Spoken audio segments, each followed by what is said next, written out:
Hi friends, welcome to our channel. நம்ம இந்த வீடியோவில் என்ன பார்க்க போகிறோம் அப்படின்னு பார்த்தீங்கன்னா, பாலிட்டி கொஷின்ஸ் தான். சரியா? வரப்போகிற குரூப் 4 எக்ஸாமுக்கு ரொம்ப ஃபாஸ்ட்டாக கடைசி சமயத்தில் கொஷின்ஸை ரிவிஷன் பண்ணிக்கணும் அப்படின்னு நினைக்கிறவங்க இந்த வீடியோ கம்பல்சரி நீங்கள் பார்க்கலாம். சரிங்களா? ஃபஸ்ட்லேருந்து லாஸ்ட் வரைக்கும் பார்த்தீங்கன்னா கண்டிப்பாக உங்களால் இந்த 600 கொஷின்ஸ் நீங்கள் கொஞ்சம் தரவாக இருந்தீங்கன்னா 7லேருந்து 10 கொஷின்ஸ் வரைக்கும் 7 to 10 கொஷின்ஸ் சரியா ஒரு 7லேருந்து 10 கொஷின்ஸ் வரைக்கும் உங்களால் கண்டிப்பாக பாலிட்டியில் கரெக்டாக ஆன்சர் பண்ண முடியும். பட் இந்த 600 கொஷின்ஸ் நீங்கள் ஒரு டைமுக்கு 2-3 டைம் இல்லை 4 டைம் உங்களுக்கு இவ்வளோ டைம் ஸ்பெண்ட் பண்ணி பார்க்க முடியுமோ அத்தனை டைம் நீங்கள் பார்த்து உங்கள் மைண்டில் ஏற்றிட்டிங்கன்னா கண்டிப்பாக அஷூரன்ஸாக சொல்கிறேன் ஒரு 7லேருந்து 10 கொஷின்ஸ் நீங்கள் கட்டாயமாக குரூப் 4 எக்ஸாமில் உங்கள் கையில் இருக்குது அப்படின்னு நினச்சிக்கலாம். சரிங்களா? அந்தளவுக்கு ப்ரீவியஸ் இயர் கொஷின்ஸ் எல்லாமே இந்த 600 கொஷின்ஸ் எப்படி எடுத்திருக்கேன் பார்த்தீங்கன்னா, ப்ரீவியஸ் இயர் டிஎன்பிஎஸ்சி கொஷின்ஸில் கேட்ட கொஷின்ஸ் எல்லாமே கவர் பண்ணி ப்ளஸ் வரப்போகிற குரூப் 4 எக்ஸாமுக்கு வேறு ஏதாவது கொஷின்ஸ் அந்த டாபிக் ஓரியன்டாக எக்ஸ்பெக்ட் பண்ணுற கொஷின்ஸ் அப்படின்னு சொல்லிட்டு எல்லாமே தொகுத்து தான் எடுத்திருக்கேன். ரொம்ப டைம் ஸ்பெண்ட் பண்ணி தான் எடுத்திருக்கேன். சரிங்களா? ஸோ முடிஞ்ச வரைக்கும் வீடியோவை ஸ்கிப் பண்ணாமல் ஃபஸ்ட்லேருந்து லாஸ்ட் வரைக்கும் பாருங்கள் ஃப்ரெண்ட்ஸ். ஃபஸ்ட் கொஷின் பாருங்கள். இந்திய பாராளுமன்ற கட்டிடத்தை நிறுவியவர் யார்? எட்வின் லூட்டியன்ஸ் மற்றும் ஹெர்பர்ட் பேக்கர். பிரிட்டிஷ் இந்தியாவில் முதல் பொது தேர்தல் நடத்தப்பட்ட ஆண்டு எது? 1920. எந்த ஒரு மதத்தையும் பின்பற்றுவது அல்லது எல்லாவற்றையும் நிராகரிப்பது என்பதை கூறுவது சமய சார்பின்மை. உயர்குடியினரால் நடத்தப்படும் ஆட்சி எது? உயர்குடியாட்சி. அடுத்து பாருங்கள் 5th கொஷின். இந்திய கூட்டாட்சி முறை எந்த நாட்டை அடிப்படையாய் கொண்டது? கனடா. பொது விவகாரங்களில் மக்கள் நேரடியாக பங்கெடுக்கும் அரசு முறை எவ்வாறு அழைக்கப்படுகிறது? நேரடி மக்களாட்சி. இந்தியாவில் முதல் பொது தேர்தல் எத்தனை தொகுதிகளுக்கு நடத்தப்பட்டது? 489. இந்திய தேர்தல் ஆணையம் ஒரு டேஸ் அமைப்பு, சுதந்திரமான அமைப்பு. சரியா? ஸோ பாருங்கள், இந்த ஒரு 7-8 கொஷின்ஸ்லேயும் உங்களுக்கு ஓரளவுக்கு நல்லா படித்தவங்களாக இருந்தால் உங்களுக்கு தெரிஞ்சிருக்கும். இது எல்லாமே ரிப்பீட்டாக கேட்ட கொஷின்ஸ். சரியா? 9வது கேள்வியை பாருங்கள். அழுத்தக்குழுக்கள் என்ற பதம் எந்த நாட்டிலிருந்து தோன்றியது? அமெரிக்கா. தேர்தல் ஆணையம் பற்றி கூறும் அரசியலமைப்பு பகுதி என்ன? பகுதி 15. தேசிய வாக்காளர் தினம் எது? ஜனவரி 25. யூகேவில் உள்ள கட்சி முறை என்ன? இரு கட்சி முறை. இந்தியாவில் உள்ள கட்சி முறை என்ன? பல கட்சி முறை. இந்திய தேர்தல் ஆணையம் நோட்டாவை அறிமுகப்படுத்திய ஆண்டு எது? 2013. சரியா? அது அமலுக்கு வந்தது, நடைமுறைக்கு வந்தது 2014. ஞாபகம் வச்சுக்கோங்க. ஸோ இந்திய தேர்தல் ஆணையம் நோட்டாவை அறிமுகப்படுத்தியது 2013. நோட்டாவிற்கு சின்னம் அறிமுகம் செய்யப்பட்டது. சரியா? நோட்டா அப்படின்னு சொல்லிட்டு ஒரு சின்னம் லாஸ்ட்டில் இருக்கும் பார்த்தீங்களா? அந்த எலெக்ஷன் இதில் அந்த நோட்டாவிற்கு சின்னம் அறிமுகம் செய்யப்பட்டது எந்த ஆண்டுன்னு கேட்டாங்கன்னா 2015. நோட்டாவை அறிமுகம் செய்த 14வது நாடு பார்த்திங்கன்னா நம்ம இந்தியா. சரியா? இந்தியா நோட்டாவை அறிமுகம் செய்த எத்தனாவது நாடுன்னு கேட்கலாம். 14வது நாடு. குட ஓலை முறை யாருடைய காலத்தில் பின்பற்றப்பட்டது அப்படின்னா சோழர்கள் காலத்தில். பண்டைய காலத்தில் சோழர்களுடைய காலத்தில் குட ஓலை முறை பின்பற்றப்பட்டது. அபார்த்தீட் முறை எங்கு பின்பற்றப்பட்டதுன்னா தென்னாப்பிரிக்கா. சரிங்களா? அபார்த்தீட் முறை எங்கு பின்பற்றப்பட்டது? தென்னாப்பிரிக்கா. அடுத்த கேள்வி பாருங்கள். எந்த ஆண்டு முதல் தேசிய வாக்காளர் தினம் கொண்டாடப்படுகிறது? ஸோ தேசிய வாக்காளர் தினம் 2011 கொண்டாடப்படுகிறது. எந்த ஆண்டு முதல் தேசிய வாக்காளர் தினம் கொண்டாடப்படுகிறது? 2011. 2021 இந்தியாவில் எத்தனை தேசிய கட்சிகள் இருந்தன? 2021 கணக்கெடுக்கும் போது இந்தியாவில் 8 தேசிய கட்சிகள் இருந்தன. இப்போ எத்தனை இருக்குது அப்படின்னு சொல்லிட்டு நீங்கள் உடனே கமெண்ட் பண்ணுங்கள். உங்களுடைய கரண்ட் அஃபேர் நாலேஜ் எப்படி இருக்குது அப்படின்றத நீங்கள் செக் பண்ணிக்கோங்க. அரசியல் நிர்ணய சபைக்கான முதல் யோசனையை கூறியவர் யார் அப்படின்னு கேட்டாங்கன்னா MN ராய். எந்த வருஷம்னு பாருங்கள், 1934. அரசியல் நிர்ணய சபை வேணும் அப்படிங்கிறதுக்கான முதல்ல யோசனை சொன்னியவங்க MN ராயே. வருஷம் பார்த்திங்கன்னா 1934. இந்திய தேசிய காங்கிரஸ் எந்த ஆண்டு அரசியல் நிர்ணய சபை கோரிக்கையை வைத்ததுன்னு கேட்குறாங்க. 1935. இந்திய தேசிய காங்கிரஸ் பொறுத்த வரைக்கும் எந்த வருஷம் அரசியல் நிர்ணய சபைக்கான கோரிக்கை வைக்கப்பட்டதுன்னா 1935. அரசியலமைப்பு நிர்ணய சபை கோரிக்கை ஏற்றுக்கொள்ளப்பட்ட ஆண்டு எது அப்படின்னு கேட்டிருக்காங்க இல்லையா? 1944. அரசியலமைப்பு நிர்ணய சபை கோரிக்கையை ஏற்றுக்கிட்ட வருஷம் 1944. அடுத்த கேள்வி பாருங்கள். கிரிப்ஸ் தூதுக்குழு அமைக்கப்பட்ட ஆண்டு எது அப்படின்னு கேட்டிருக்காங்க. 1942. கேபினட் தூதுக்குழுவுடைய உறுப்பினர்கள் யார்? இந்த கிரிப்ஸ் தூதுக்குழு தான் கேபினட் தூதுக்குழு. சரியா? அதனால தான் பக்கமே வேறு பேரில் தூதுக்குழுன்னு சொல்லியிருக்கேன். கிரிப்ஸ் தூதுக்குழு அமைக்கப்பட்ட ஆண்டு 1942. கேபினட் தூதுக்குழு உறுப்பினர்கள் யார்? அதாவது கேபினட் தூதுக்குழுன்னு கேட்டாலும் வருஷம் கேட்டாங்கன்னா 1942 தான் நீங்கள் போடணும். இந்த கேபினட் தூதுக்குழுவில் மொத்தம் 3 உறுப்பினர்கள் இருந்தாங்க. ஒரு தலைவர், 2 உறுப்பினர்கள். சரியா? யாருன்னு பார்த்தீங்கன்னா ஃபெத்திக் Lawrence, Stafford grips, AV Alexander. யார்? ஃபெத்திக் Lawrence, Stafford grips, AV Alexander. இதில் ஃபெத்திக் லாரன்ஸ் தான் தலைவராக இருந்தாங்க. சரியா? நெக்ஸ்ட் கேள்வி பாருங்கள். கிரிப்ஸ் தூதுக்குழு இந்தியா வந்த நாள் கேட்டிருக்காங்க. சரியா? இந்த கிரிப்ஸ் தூதுக்குழு இந்தியாவுக்கு எப்போ வந்தது அப்படின்னா 1946 மார்ச் 24. 1946 மார்ச் 24. அரசியலமைப்பு நிர்ணய சபை எப்போது நிறுவப்பட்டதுன்னா நவம்பர் 1946. அரசியலமைப்புக்கான நிர்ணய சபை எப்போது நிறுவப்பட்டது? நவம்பர் 1946. அரசியலமைப்பு உறுப்பினர்களின் எண்ணிக்கை எத்தனை அப்படின்னு கேட்டாங்கன்னா 389. சரியா? அரசியலமைப்பில் இருந்த அரசியலமைப்பு உறுப்பினர்களின் எண்ணிக்கை, அரசியலமைப்பு நிர்ணய சபை உறுப்பினர்கள். சரியா? அதை மென்ஷன் பண்ணிக்கோங்க. அரசியலமைப்பு நிர்ணய சபையில் இருந்த உறுப்பினர்கள் எண்ணிக்கை 389. இதில் 292 பிரிட்டிஷ் இந்திய மாகாணங்களுக்கு, சரியா, 93 சுதேச அரசுகள். இது வந்து நியமனம் செய்திருப்பாங்க. இந்த 93 பேர் வந்து நியமிக்கப்பட்டிருப்பாங்க. 4 உயர் ஆணையர் மாகாணங்கள்லேருந்து 4 பேர். சரியா? இதெல்லாமே கூட்டினாங்கன்னா 389 வரும். அடுத்து பாருங்க, அரசியல் நிர்ணய சபையில் எத்தனை மக்களுக்கு ஒரு உறுப்பினர் தேர்வு செய்யப்பட்டனர்? இதுவும் கேட்ட கேள்வி தான். சரியா? அரசியல் நிர்ணய சபையில் எத்தனை மக்களுக்கு ஒரு உறுப்பினர் தேர்வு செய்யப்பட்டனர் அப்படின்னா 10 லட்சம் மக்களுக்கு ஒருவர். சரியா? பாலிட்டிக்காக உங்களால் வந்து ஜஸ்ட் ஒரு 1 ஹவர் வந்து ஸ்பெண்ட் பண்ண முடியுங்கிறவங்க மட்டும் வீடியோவை கண்டினியூ பண்ணுங்கள்.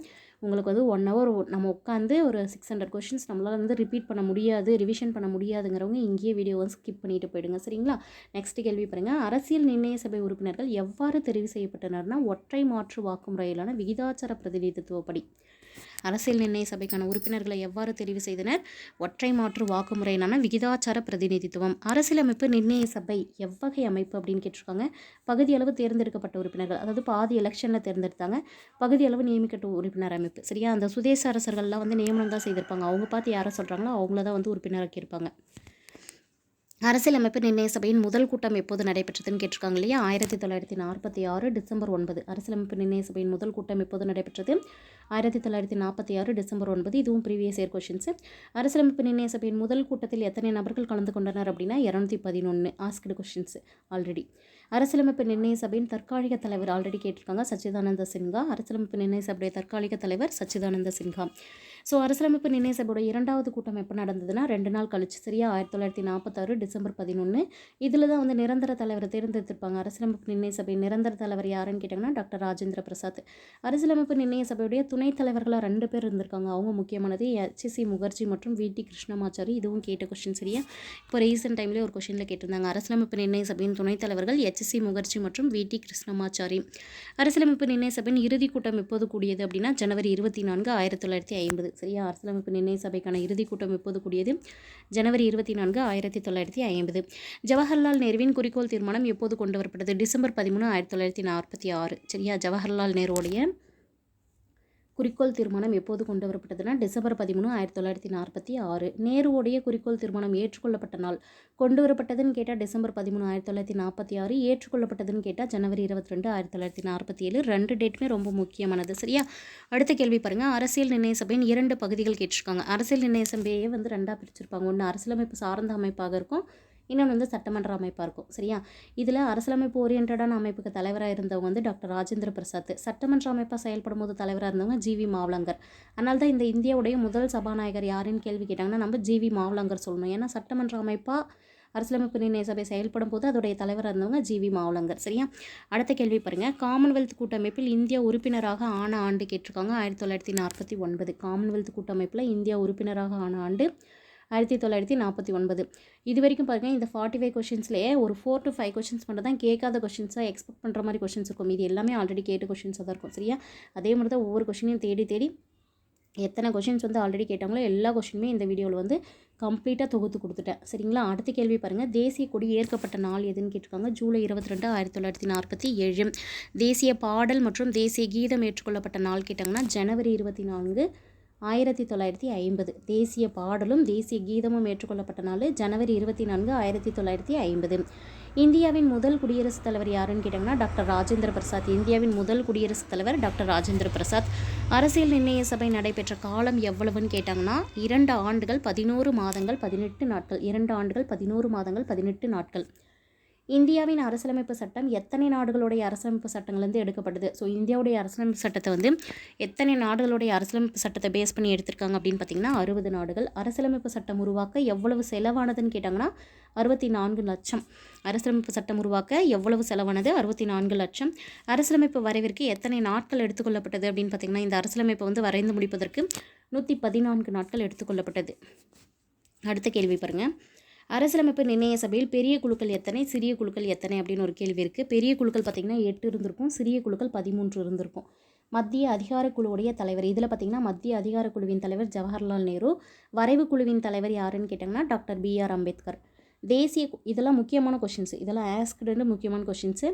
தேசிய கொடிக்கான சிறப்பு குழுவின் தலைவர், இந்த குழு தலைவர்களே பார்த்திங்கன்னா இந்த 8 குழு 13 குழு எல்லா குழுவுக்கும் தலைவர்கள் கொடுத்துருக்க மாட்டேன், முக்கியமாக கேட்ட கொஷின்ஸ் மட்டும் தான் கொடுத்துருப்பேன்.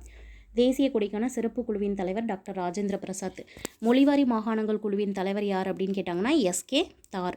மொழிவாரி மாகாணங்கள் குழுவின் தலைவர் எஸ்கே தார். செய்தியாளர்கள் குழுவின் தலைவர் யார்? செய்தியாளர்களுக்குன்னு ஒரு குழு இருந்திருக்கும் இல்லையா, அதோடைய தலைவராக இருந்தவங்க உஷாநாத் சென்.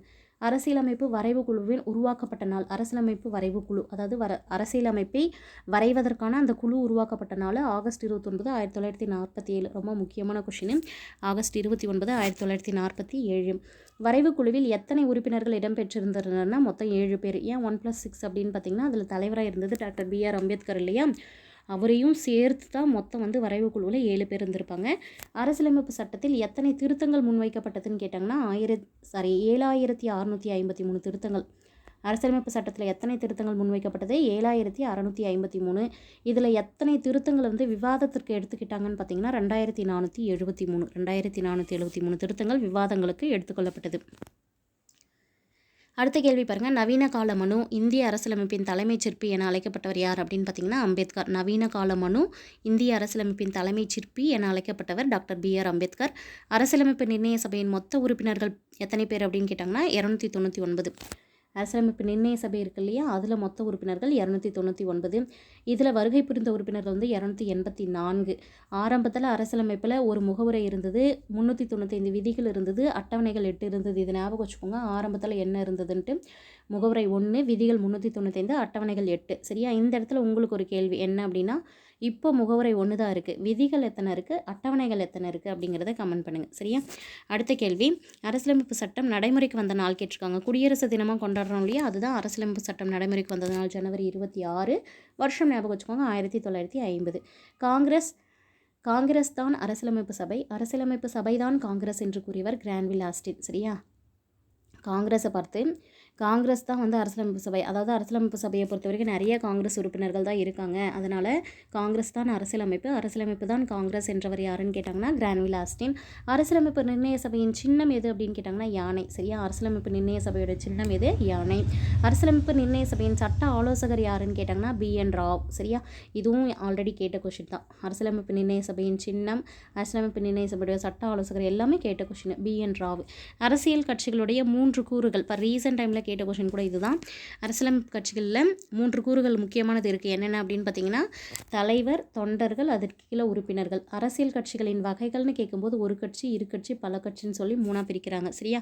ஒரு கட்சினா ஒரே ஒரு அரசியல் கட்சி இருக்கும், இரு கட்சினா 2 அரசியல் கட்சிகளுக்குள்ளார போட்டிகள் இருக்கும், பல கட்சினா 2க்கும் மேற்பட்டு 3, 4 அந்த மாதிரி எண்ணிலடங்காத பல இருக்கும். சரியா?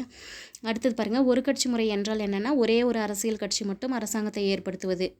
ஒரு கட்சி முறைக்கு எடுத்துக்காட்டு நாடுகள் கேட்டாங்கன்னா இதெல்லாம் கேட்குறாங்க ரிப்பீட்டடாக. இந்த ஒரு கட்சி, இரு கட்சி, பல கட்சி முறைகளுக்கு அந்த நாடுகள் எடுத்துக்காட்டு கேட்குறது கம்பல்சரி கேட்டுகிட்டே தான் இருக்காங்க. சரியா? ஒரே அரசியல் கட்சி மட்டும் இருந்தால் அது அரசாங்கத்தை ஏற்படுத்தினா அது ஒரு கட்சி முறை. ஒரு கட்சி முறை எங்கெல்லாம் இருக்குன்னா சீனா, சிங்கப்பூர், வடகொரியா, கியூபா, வியட்நாம். சரியா?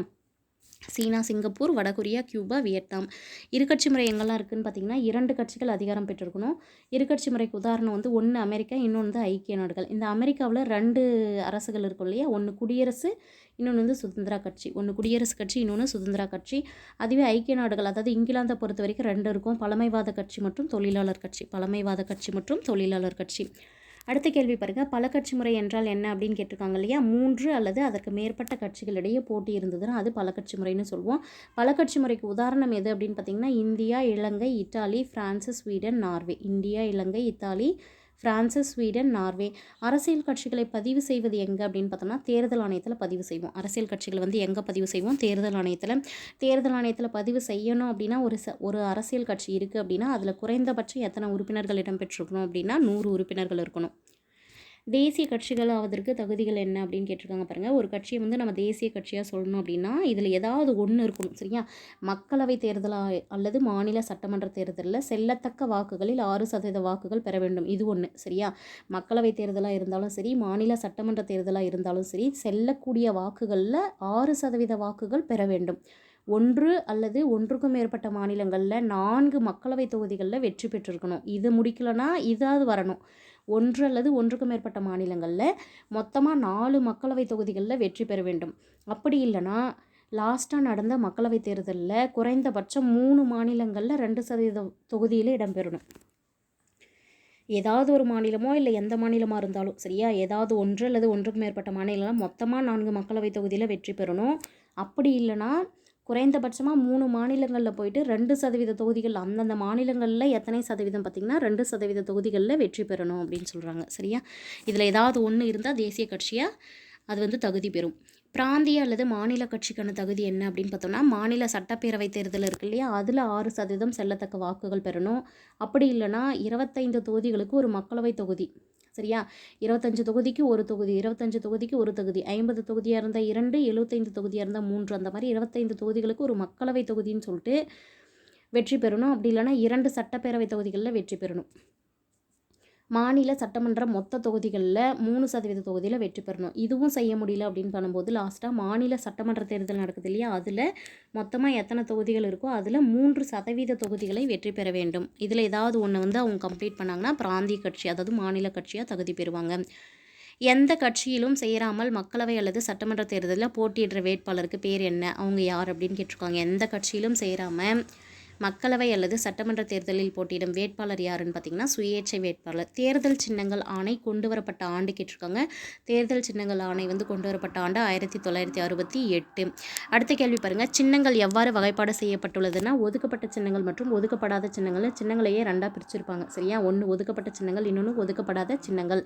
அங்கீகரிக்கப்பட்ட அரசியல் கட்சிகளுக்கு வழங்கக்கூடிய சின்னங்கள்லாம் எதுன்னு பார்த்தீங்கன்னா ஒதுக்கப்பட்ட சின்னங்கள். அங்கீகரிக்கப்படாத கட்சிகள் பெறக்கூடிய சின்னங்கள் தான் என்ன பார்த்தோம்னா ஒதுக்கப்படாத சின்னங்கள். பெரும்பான்மை கட்சி எதுனா அதிக வாக்குகள் பெற்ற கட்சியை தான் நம்ம பெரும்பான்மை கட்சின்னு சொல்லுவோம். சிறுபான்மை கட்சி எது அப்படின்னா குறைந்த எண்ணிக்கையில் வாக்குகள் பெற்ற கட்சியை சிறுபான்மை கட்சின்னு சொல்லுவோம். இரண்டாவதாக அதிக வாக்குகள், அதாவது ஒருத்தவங்க 100 வாக்குகள் பெறாங்கன்னா இன்னொருத்தவங்க 99 வாக்குகள் பெறாங்க, இதுதானே ரெண்டாவது அதிக வாக்குகள். அதுதான் சொல்ல வராங்க. இரண்டாவதாக அதிக எண்ணிக்கை உறுப்பினர்களை பெற்ற கட்சியை தான் நம்ம என்னன்னு சொல்லுவோம் அப்படின்னா எதிர்கட்சின்னு சொல்லுவோம். எதிர்கட்சியுடைய தலைவருக்கு ஒரு அந்தஸ்து இருக்கும். அது என்ன அந்தஸ்துனா கேபினெட் அமைச்சருடைய தகுதியை பெறுவார். கேபினெட் அமைச்சர் தகுதி எதிர்கட்சி தலைவருக்கு இருக்கும். பொது கணக்கு குழு தலைவராக அரசாங்க செயல்பாடுகள் மீது கேள்வி எழுப்புவர் யாருன்னு ஒரு கேள்வி கேட்பாங்க, அது எதிர்க்கட்சி தலைவர் தான். சரியா, பொது கணக்கு குழு தலைவராக இருந்துக்கிட்டு அரசாங்க செயல்பாடுகள் மீது கேள்வி எழுப்புவர் யாரே, எதிர்க்கட்சி தலைவர். எந்த சின்னங்களை தேர்தல் ஆணையம் வழங்குறது கிடையாது அப்படின்னா விலங்குகளை தேர்தல் சின்னமாக தேர்தல் ஆணையம் வழங்குவது கிடையாது. விதிவிலக்காக பார்த்திங்கன்னா தேர்தல் ஆணையம் வழங்கியிருக்கிற சின்னங்கள் எதுன்னு பார்த்திங்கன்னா யானையும் சிங்கமும். யானை, சிங்கம் இது 2 மட்டும் விதிவிலக்கு. ஆல்ரெடி தேர்தலுக்கு சின்னங்களாக கொடுத்துருப்பாங்க கட்சி சின்னமாக. இது எதுக்குன்றதை நீங்கள் கமெண்ட் பண்ணணும், யானையும் சிங்கமும் எதுக்கு இருக்குது அப்படின்னு சொல்லிட்டு. அடுத்த கேள்வி பாருங்கள், மகாராஷ்டிராவின் சிவசேனா கட்சிக்கும் ஜார்க்கண்ட் மாநிலத்தில் உள்ள முத்தி மோர்ச்சா கட்சிக்கும் உள்ள தேர்தல் சின்னம். அதாவது ஒவ்வொரு மாநிலத்தில் வெவ்வேறு மாநிலத்தில் ஒரே மாதிரியான தேர்தல் சின்னங்கள் இருக்கலாம். அதை தான் சொல்கிறாங்க. மகாராஷ்டிராவுடைய சிவசேனா கட்சிக்கும் ஜார்க்கண்ட் மாநிலத்தில் இருக்கிற முத்தி மோர்ச்சா கட்சிக்கும் ஒரே மாதிரியான தேர்தல் சின்னம் தான் தேர்தல் சின்னம் கொடுக்கப்பட்டிருக்கு. என்ன அப்படின்னு பார்த்தீங்கன்னா வில்லம்பு. அடுத்தது, வாக்குரிமை என்ற சொல்லின் பொருள் சுதந்திரம். வாக்குரிமை என்ற அந்த சொல் எந்த மொழியிலிருந்து வந்தது அப்படின்னா பிராங்க் என்ற ஆங்கிலோ பிரெஞ்சு சொல். சரியா, வாக்குரிமை அப்படிங்கிறது எந்த மொழி சொல்? பிராங்க் என்ற ஆங்கிலோ பிரெஞ்சு சொல். தேர்தல் எத்தனை வகைப்படும் கேட்டிருக்காங்க இல்லையா, 2 வகை. தேர்தல் எத்தனை வகைப்படும்? 2 வகை. அடுத்த கேள்வி பாருங்கள், தேர்தலின் வகைகள் யாவைனா நேரடி தேர்தல், மறைமுக தேர்தல். எத்தனைன்னு கேட்கும்போது 2 வகைன்னு சொல்லிட்டோம். அது எதுன்னு பாருங்கள், நேரடி தேர்தல், மறைமுக தேர்தல். நேரடி தேர்தல்னால் என்ன அப்படின்னா மக்கள் நேரடியாக தங்களுடைய பிரதிநிதிகளை தேர்வு செய்வர். நேரடி தேர்தல் என்றால் என்ன? மக்கள் நேரடியாக தங்கள் பிரதிநிதிகளை தேர்வு செய்வர். நேரடி தேர்தலுக்கு உதாரணம் கேட்டிருக்காங்க. மக்களவை தேர்தல், சட்டப்பேரவை தேர்தல், உள்ளாட்சியில் ஊராட்சி, பேரூராட்சி, நகராட்சி, மாநகராட்சியுடைய உறுப்பினர் மற்றும் தலைவர் தேர்தல். ஒன்று மக்களவை, இன்னொன்று சட்டப்பேரவை, அப்புறம் உள்ளாட்சி அமைப்பை பொறுத்த வரைக்கும் ஊராட்சி, பேரூராட்சி, நகராட்சி, மாநகராட்சி இதோடைய உறுப்பினரும் தலைவரும். இந்த தேர்தல்லாம் நேரடி தேர்தல். இதுவே மறைமுக தேர்தல் என்பது என்னென்னா மக்களால் தேர்வு செய்யப்பட்ட பிரதிநிதிகள் வாக்களித்து தேர்வு செய்யும் முறை. மக்கள் மூலமாக பிரதிநிதிகள் தேர்வு செய்யப்படுவாங்க, அவங்க மூலமாக ஒரு பிரதிநிதிகள் தேர்வு செய்யப்படுவாங்க. அதுதான் மறைமுக தேர்தல். தமிழ்நாட்டில் குடவோலை முறை யாருடைய காலத்தில் பின்பற்றப்பட்டது? சோழர்கள் காலத்தில். அடுத்த கேள்வி பாருங்கள், இந்தியாவில் உள்ள தேர்தல் முறை எங்கே இருந்து பெறப்பட்டதுன்னு கேட்டாங்கன்னா இங்கிலாந்து. இந்தியாவில் உள்ள தேர்தல் முறை எங்கிருந்து பெறப்பட்டது? இங்கிலாந்து. இந்தியாவின் முதல் மக்களவைத் தேர்தல் எப்போது நடைபெற்றதுன்னு கேட்டாங்கன்னா 25 அக்டோபர் 1951 21 பிப்ரவரி 1952 வரைக்கும். சரியா, 25 அக்டோபர் 1951 21 பிப்ரவரி 1952 வரைக்கும். தேர்தல் பற்றிய ஆய்வு மற்றும் தேர்தல் தொடர்பான படிப்பு எது அப்படின்னா தேர்தலியல், அதாவது செப்பாலஜி அப்படின்னு சொல்லுவாங்க. தேர்தல் பற்றிய ஆய்வு மற்றும் தேர்தல் தொடர்பான படிப்புக்கு பேர் தேர்தலியல், செஃபாலஜி அப்படின்னு சொல்லுவாங்க. ஒரு தொகுதியில் உள்ள உறுப்பினர்களின் மரணம் அல்லது பதவி விலகலால் நடைபெறும் தேர்தல் எது அப்படின்னு பார்த்தீங்கன்னா இடைத்தேர்தல். ஒரு தொகுதியில் வந்து ஒரு உறுப்பினர் வந்து திடீர்னு மரணம் அடைஞ்சிடுறாங்க அல்லது பதவி விலகிடுறாங்கன்னா அப்போ நடக்கக்கூடிய தேர்தல் இடைத்தேர்தல். தொகுதி வரையறை ஆணைய சட்டம் கொண்டு வரப்பட்ட ஆண்டு 1952. வாக்களிக்கும் வயது 21 18 குறைக்கப்பட்டது எப்போதுன்னு கேட்டாங்கன்னா முக்கியமான கேள்வி. 1988 61வது சட்ட திருத்தத்தின்படி கொண்டு வந்திருப்பாங்க. வாக்களிக்கும் வயதை வந்து 21 18 குறைச்சிருப்பாங்க. மின்னணு வாக்குப்பதிவு இயந்திரம் எப்போது தேர்தலில் அறிமுகப்படுத்தப்பட்டதுன்னு கேட்குறாங்க. 1989. சரியா? மின்னணு வாக்குப்பதிவு இயந்திரத்தை எப்போது தேர்தல் அறிமுகப்படுத்தினாங்க? 1989. 1989ஆம் ஆண்டு வாக்குச்சாவடியை கைப்பற்றுவதை தடுப்பதற்கு கொண்டு வரப்பட்ட நடைமுறை எது அப்படின்னா தேர்தலை ஒத்திவைக்கிற நடைமுறை. எப்போ கொண்டு வந்திருக்காங்கன்னு பாருங்கள். 1989. வாக்குச்சாவடியை கைப்பற்றுவதை தடுப்பதற்காக கொண்டு வரப்பட்ட நடைமுறை தேர்தல் ஒத்திவைப்பு நடைமுறை. தேர்தல் வேட்பாளர் எதிர்பாராமல் இறந்தால் புதிய வேட்பாளரை தேர்வு செய்ய எத்தனை நாட்கள் வந்து ஒரு கட்சிக்கு கொடுப்பாங்கன்னா 7 நாட்கள். ஒரு தேர்தல் வேட்பாளர் வந்து திடீர்னு வந்து இறந்துடுறாருன்னா, எதிர்பாராமல் இறந்துடுறாருன்னா புதுசாக ஒரு வேட்பாளரை தேர்வு செய்கிறதுக்கு அந்த கட்சிக்கு எத்தனை நாட்கள் அவகாசம் வழங்கப்படுகிறது? 7 நாட்கள். அடுத்த கேள்வி பாருங்கள். தபால் வாக்கு அறிமுகம் செய்யப்பட்ட ஆண்டு கேட்டிருக்காங்க. 1999. தபால் வாக்கு எப்போ அறிமுகப்படுத்தியிருக்காங்க? 1999. பதிலி வாக்கு முறை எப்போது கொண்டு வரப்பட்டதுன்னா 2003. இந்த பதிலி வாக்கு அப்படிங்கிறது எதுக்கு பயன்படுதுன்னா இராணுவ வீரர்கள் சார்பாக அவங்க குடும்பத்தை சேர்ந்தவங்க வந்து ஓட் பண்ணுவாங்க. பதிலி வாக்கு முறை கொண்டு வரப்பட்ட ஆண்டு 2003. இது ஸ்பெஷலாக வந்து இராணுவ வீரர்கள் சார்பாக ஓட் பண்ணுவாங்க அவங்க குடும்பத்திலிருந்து. தேர்தல் வேட்பாளர்கள் முந்தைய குற்ற சம்பவங்கள் மற்றும் சொத்து விவகாரங்களை பிரகடனப்படுத்த எப்போது உத்தரவிடப்பட்டதுன்னு ஒரு கேள்வி கேட்டிருக்காங்களா? 2003. நெக்ஸ்ட் கொஷின் பாருங்கள். எந்த ஆண்டு முதல் வெளிநாடு வாழ் இந்திய குடிமக்களுக்கும் வாக்குரிமை வழங்கப்பட்டுள்ளதுன்னு கேட்டாங்கன்னா 2010. எந்த வருஷத்துலேருந்து வெளிநாட்டில் இருக்கக்கூடிய இந்திய குடிமக்களுக்கும் வாக்குரிமை வழங்கப்பட்டதுன்னா 2010. தேர்தல் செலவுகளில் உச்சவரம்பு கொண்டு வரப்பட்ட ஆண்டு எது அப்படின்னு கேட்டாங்கன்னா 2011. தேர்தல் செலவுகளில் உச்சவரம்பு கொண்டு வரப்பட்ட ஆண்டு 2011. மின்னணு வாக்குப்பதிவு இயந்திரம் மற்றும் வாக்கு சீட்டில் வேட்பாளருடைய புகைப்படம் கொண்டு வரப்பட்ட ஆண்டு மே 1 2015. மின்னணு வாக்குப்பதிவு இயந்திரம் மற்றும் வாக்குச்சீட்டில் வேட்பாளரின் புகைப்படம் கொண்டு வரப்பட்ட ஆண்டு மே 1 2015. தேர்தல் பத்திரங்கள் அறிமுகம் செய்யப்பட்ட ஆண்டு எது அப்படின்னு கேட்டாங்கன்னா 2018. எந்த ஆண்டில் தேர்தல் பத்திரங்களை அறிமுகம் செய்தாங்க? 2018. இது கூட பார்த்திங்கன்னா இப்போ ரீசன்ட் டைமில் பெரிய இஷ்யூஸாக போயிட்டுருக்கு. சரிங்களா? இதுவும் கரண்ட் அஃபேரில் நீங்கள் பார்த்து வச்சுக்க வேண்டிய ஒரு டாப்பிக்கு. தினேஷ் கோஸ்வாமி குழு அமைக்கப்பட்ட ஆண்டு எது? 1990. இதுதான் பார்த்திங்கன்னா 21 வயசுலேருந்து 18 வயசாக ஓட் பண்ணுற அந்த வயசை வந்து குறைச்சிருப்பாங்க. தினேஷ் கோஸ்வாமி குழு அமைக்கப்பட்ட ஆண்டு 1990. இந்திரஜித் குப்தா குழு அமைக்கப்பட்ட ஆண்டு 1998. இந்திரஜித் குப்தா குழு அமைக்கப்பட்ட ஆண்டு 1998. விவிபேட் என்றால் என்ன அப்படின்னு பார்த்திங்கன்னா அதோடைய அப்ரிவேஷன் பார்த்து வச்சுக்கணும். Voters verified paper audit trail. Voters verified paper audit trail. இது எதுக்குன்னா வாக்களித்தவர்கள் சரியாக பதிவாக இருக்கா நம்ம அளித்த வாக்கு அப்படிங்கிறத தெரிஞ்சுக்கிறதுக்காக தான் இந்த விவிபேட் வந்து பயன்படும். தேர்தல் ஆணையம் விவிபேட்டை அறிமுகம் செய்த ஆண்டு கேட்டாங்கன்னா 2014. தேர்தல் ஆணையம் விவிபேட்டை அறிமுகம் செய்த ஆண்டு 2014. நோட்டாவை அறிமுகம் செய்த 14வது நாடு எது அப்படின்னு கேட்டாங்கன்னா இந்தியா. நோட்டாவை தேர்தல் ஆணையம் அறிமுகப்படுத்திய அந்த வருஷம் கேட்டாங்கன்னா 2014. வேட்பாளர் யாரையுமே தேர்வு செய்ய விரும்பாதவர்கள் நோட்டா NOTA. சரியா? NOTA நன் ஆஃப் த எபோ அப்படின்னு சொல்லி தேர்வு செய்வார்கள். தேர்தல் நடத்தை விதிகள் கொண்டு வரப்பட்ட ஆண்டு கேட்டாங்கன்னா 1961. தேர்தல் நடத்தை விதிகள் 1961 பிரிவு 49O அதில் வந்து என்ன சொல்லப்படுதுன்னு கேட்குறாங்க. இதுவும் கேட்ட கொஷின். சரியா? வாக்காளர்கள் 17A அப்படிங்கிற படிவத்தை பயன்படுத்தி 17A படிவத்தை கொண்டு எதிர்மறை வாக்கை செலுத்தலாம் அப்படின்னு சொல்கிறாங்க. கட்சித்தாவல் தடை சட்டம் கொண்டு வரப்பட்ட ஆண்டு எது அப்படின்னு கேட்டாங்கன்னா 1985. எந்த சட்ட திருத்தத்தின் மூலம்னு கேட்பாங்க. 52வது சட்ட திருத்தத்தின் மூலம். இது ரெண்டுமே கேட்ட கேள்வி. கட்சித்தாவல் தடை சட்டம் கொண்டு வரப்பட்ட ஆண்டு 1985. 52வது சட்ட திருத்தத்தின்படி. இந்திய தேர்தல் ஆணையம் எப்போது தொடங்கப்பட்டதுன்னா ஜனவரி 25 1950. இந்திய தேர்தல் ஆணையம் எப்போது தொடங்கப்பட்டது? ஜனவரி 25 1950. இந்திய தேர்தல் ஆணையம் எவ்வகையான அமைப்புன்னு கேட்டாங்கன்னா நிரந்தரமான அமைப்பு மற்றும் சுதந்திரமான அமைப்பு.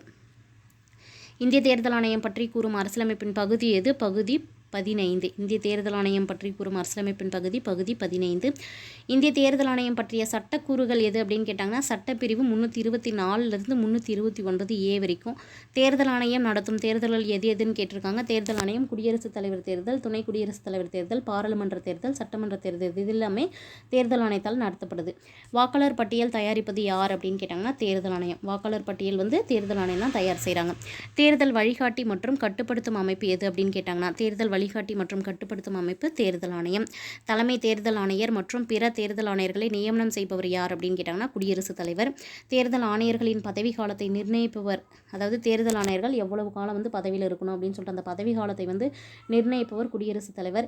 அரசியலமைப்பு நடைமுறைக்கு வந்தபோது தேர்தல் ஆணையம் எத்தனை நபர் ஆணையமாக இருந்தது? ஃபஸ்ட்டு அரசியலமைப்பு சபை நடைமுறைக்கு வரும்போது ஒரு நபர் ஆணையமாக இருந்தது. ஃபஸ்ட்டு நடைமுறைக்கு வரும்போது தேர்தல் ஆணையம் ஒரு நபர் ஆணையமாக இருந்தது. தேர்தல் ஆணையர்களின் எண்ணிக்கை வந்து எப்போ 1+2, அதாவது 3 நபர் ஆணையமாக மாற்றப்பட்டதுன்னா 1981 சரியா, 1981 தான் மாற்றப்பட்டது. எதுக்காக மாற்றப்பட்டது அப்படின்னு பார்த்தீங்கன்னா 21 வயதிலிருந்து வாக்காளர்கள் வந்து 18 வயதாக குறைக்கிறாங்க இல்லையா, அப்போ வாக்காளர்களின் எண்ணிக்கை அதிகமாகும் போது ஒர்க் பர்டன் அதிகமாகும் இல்லையா, அதை வந்து சரி கட்டுறதுக்காக தான் 1+2 அப்படின்னு சொல்லிட்டு 3 மெம்பர்ஸாக மாற்றிருப்பாங்க. தேர்தல் ஆணையர்களின் சம்பளம் எவ்வளவு அப்படின்னா உச்சநீதிமன்ற நீதிபதி எவ்வளோ சம்பளம் வாங்குறாங்களோ அதுக்கு ஈக்குவலான சம்பளம் தேர்தல் ஆணையர்கள் வந்து வாங்குவாங்க.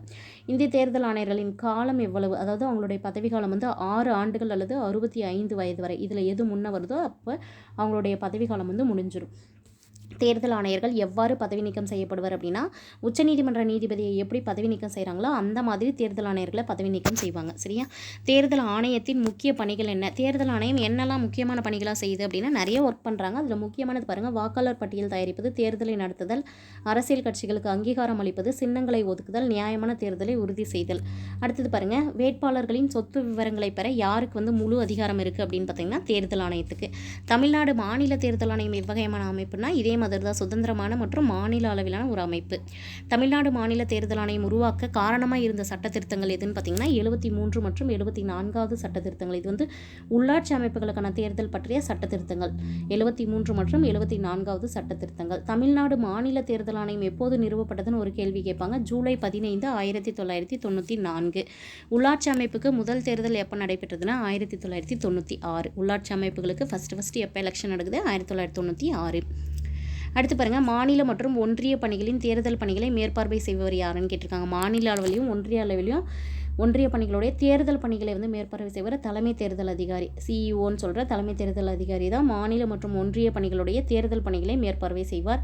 மாநில மற்றும் யூனியன் பிரதேசத்துடைய தலைமை தேர்தல் அதிகாரியை நியமிக்கிறது யாருன்னு பார்த்தீங்கன்னா தலைமை தேர்தல் அதிகாரி தான். சரியா, தலைமை தேர்தல் அதிகாரி தான் அந்த அதிகாரியை நியமிப்பார். மாநில தேர்தல் அதிகாரியின் கீழ் மாவட்ட தேர்தல் பணிகளை செய்பவர், அதாவது மாநில தேர்தல் அதிகாரி ஒருத்தர் அமைக்கப்பட்டார் இல்லையா, அவருக்கு கீழே மாவட்டத்தில் நடக்கக்கூடிய தேர்தல் பணிகளை செய்கிறவங்களுக்கு பேர் மாவட்ட தேர்தல் அதிகாரி.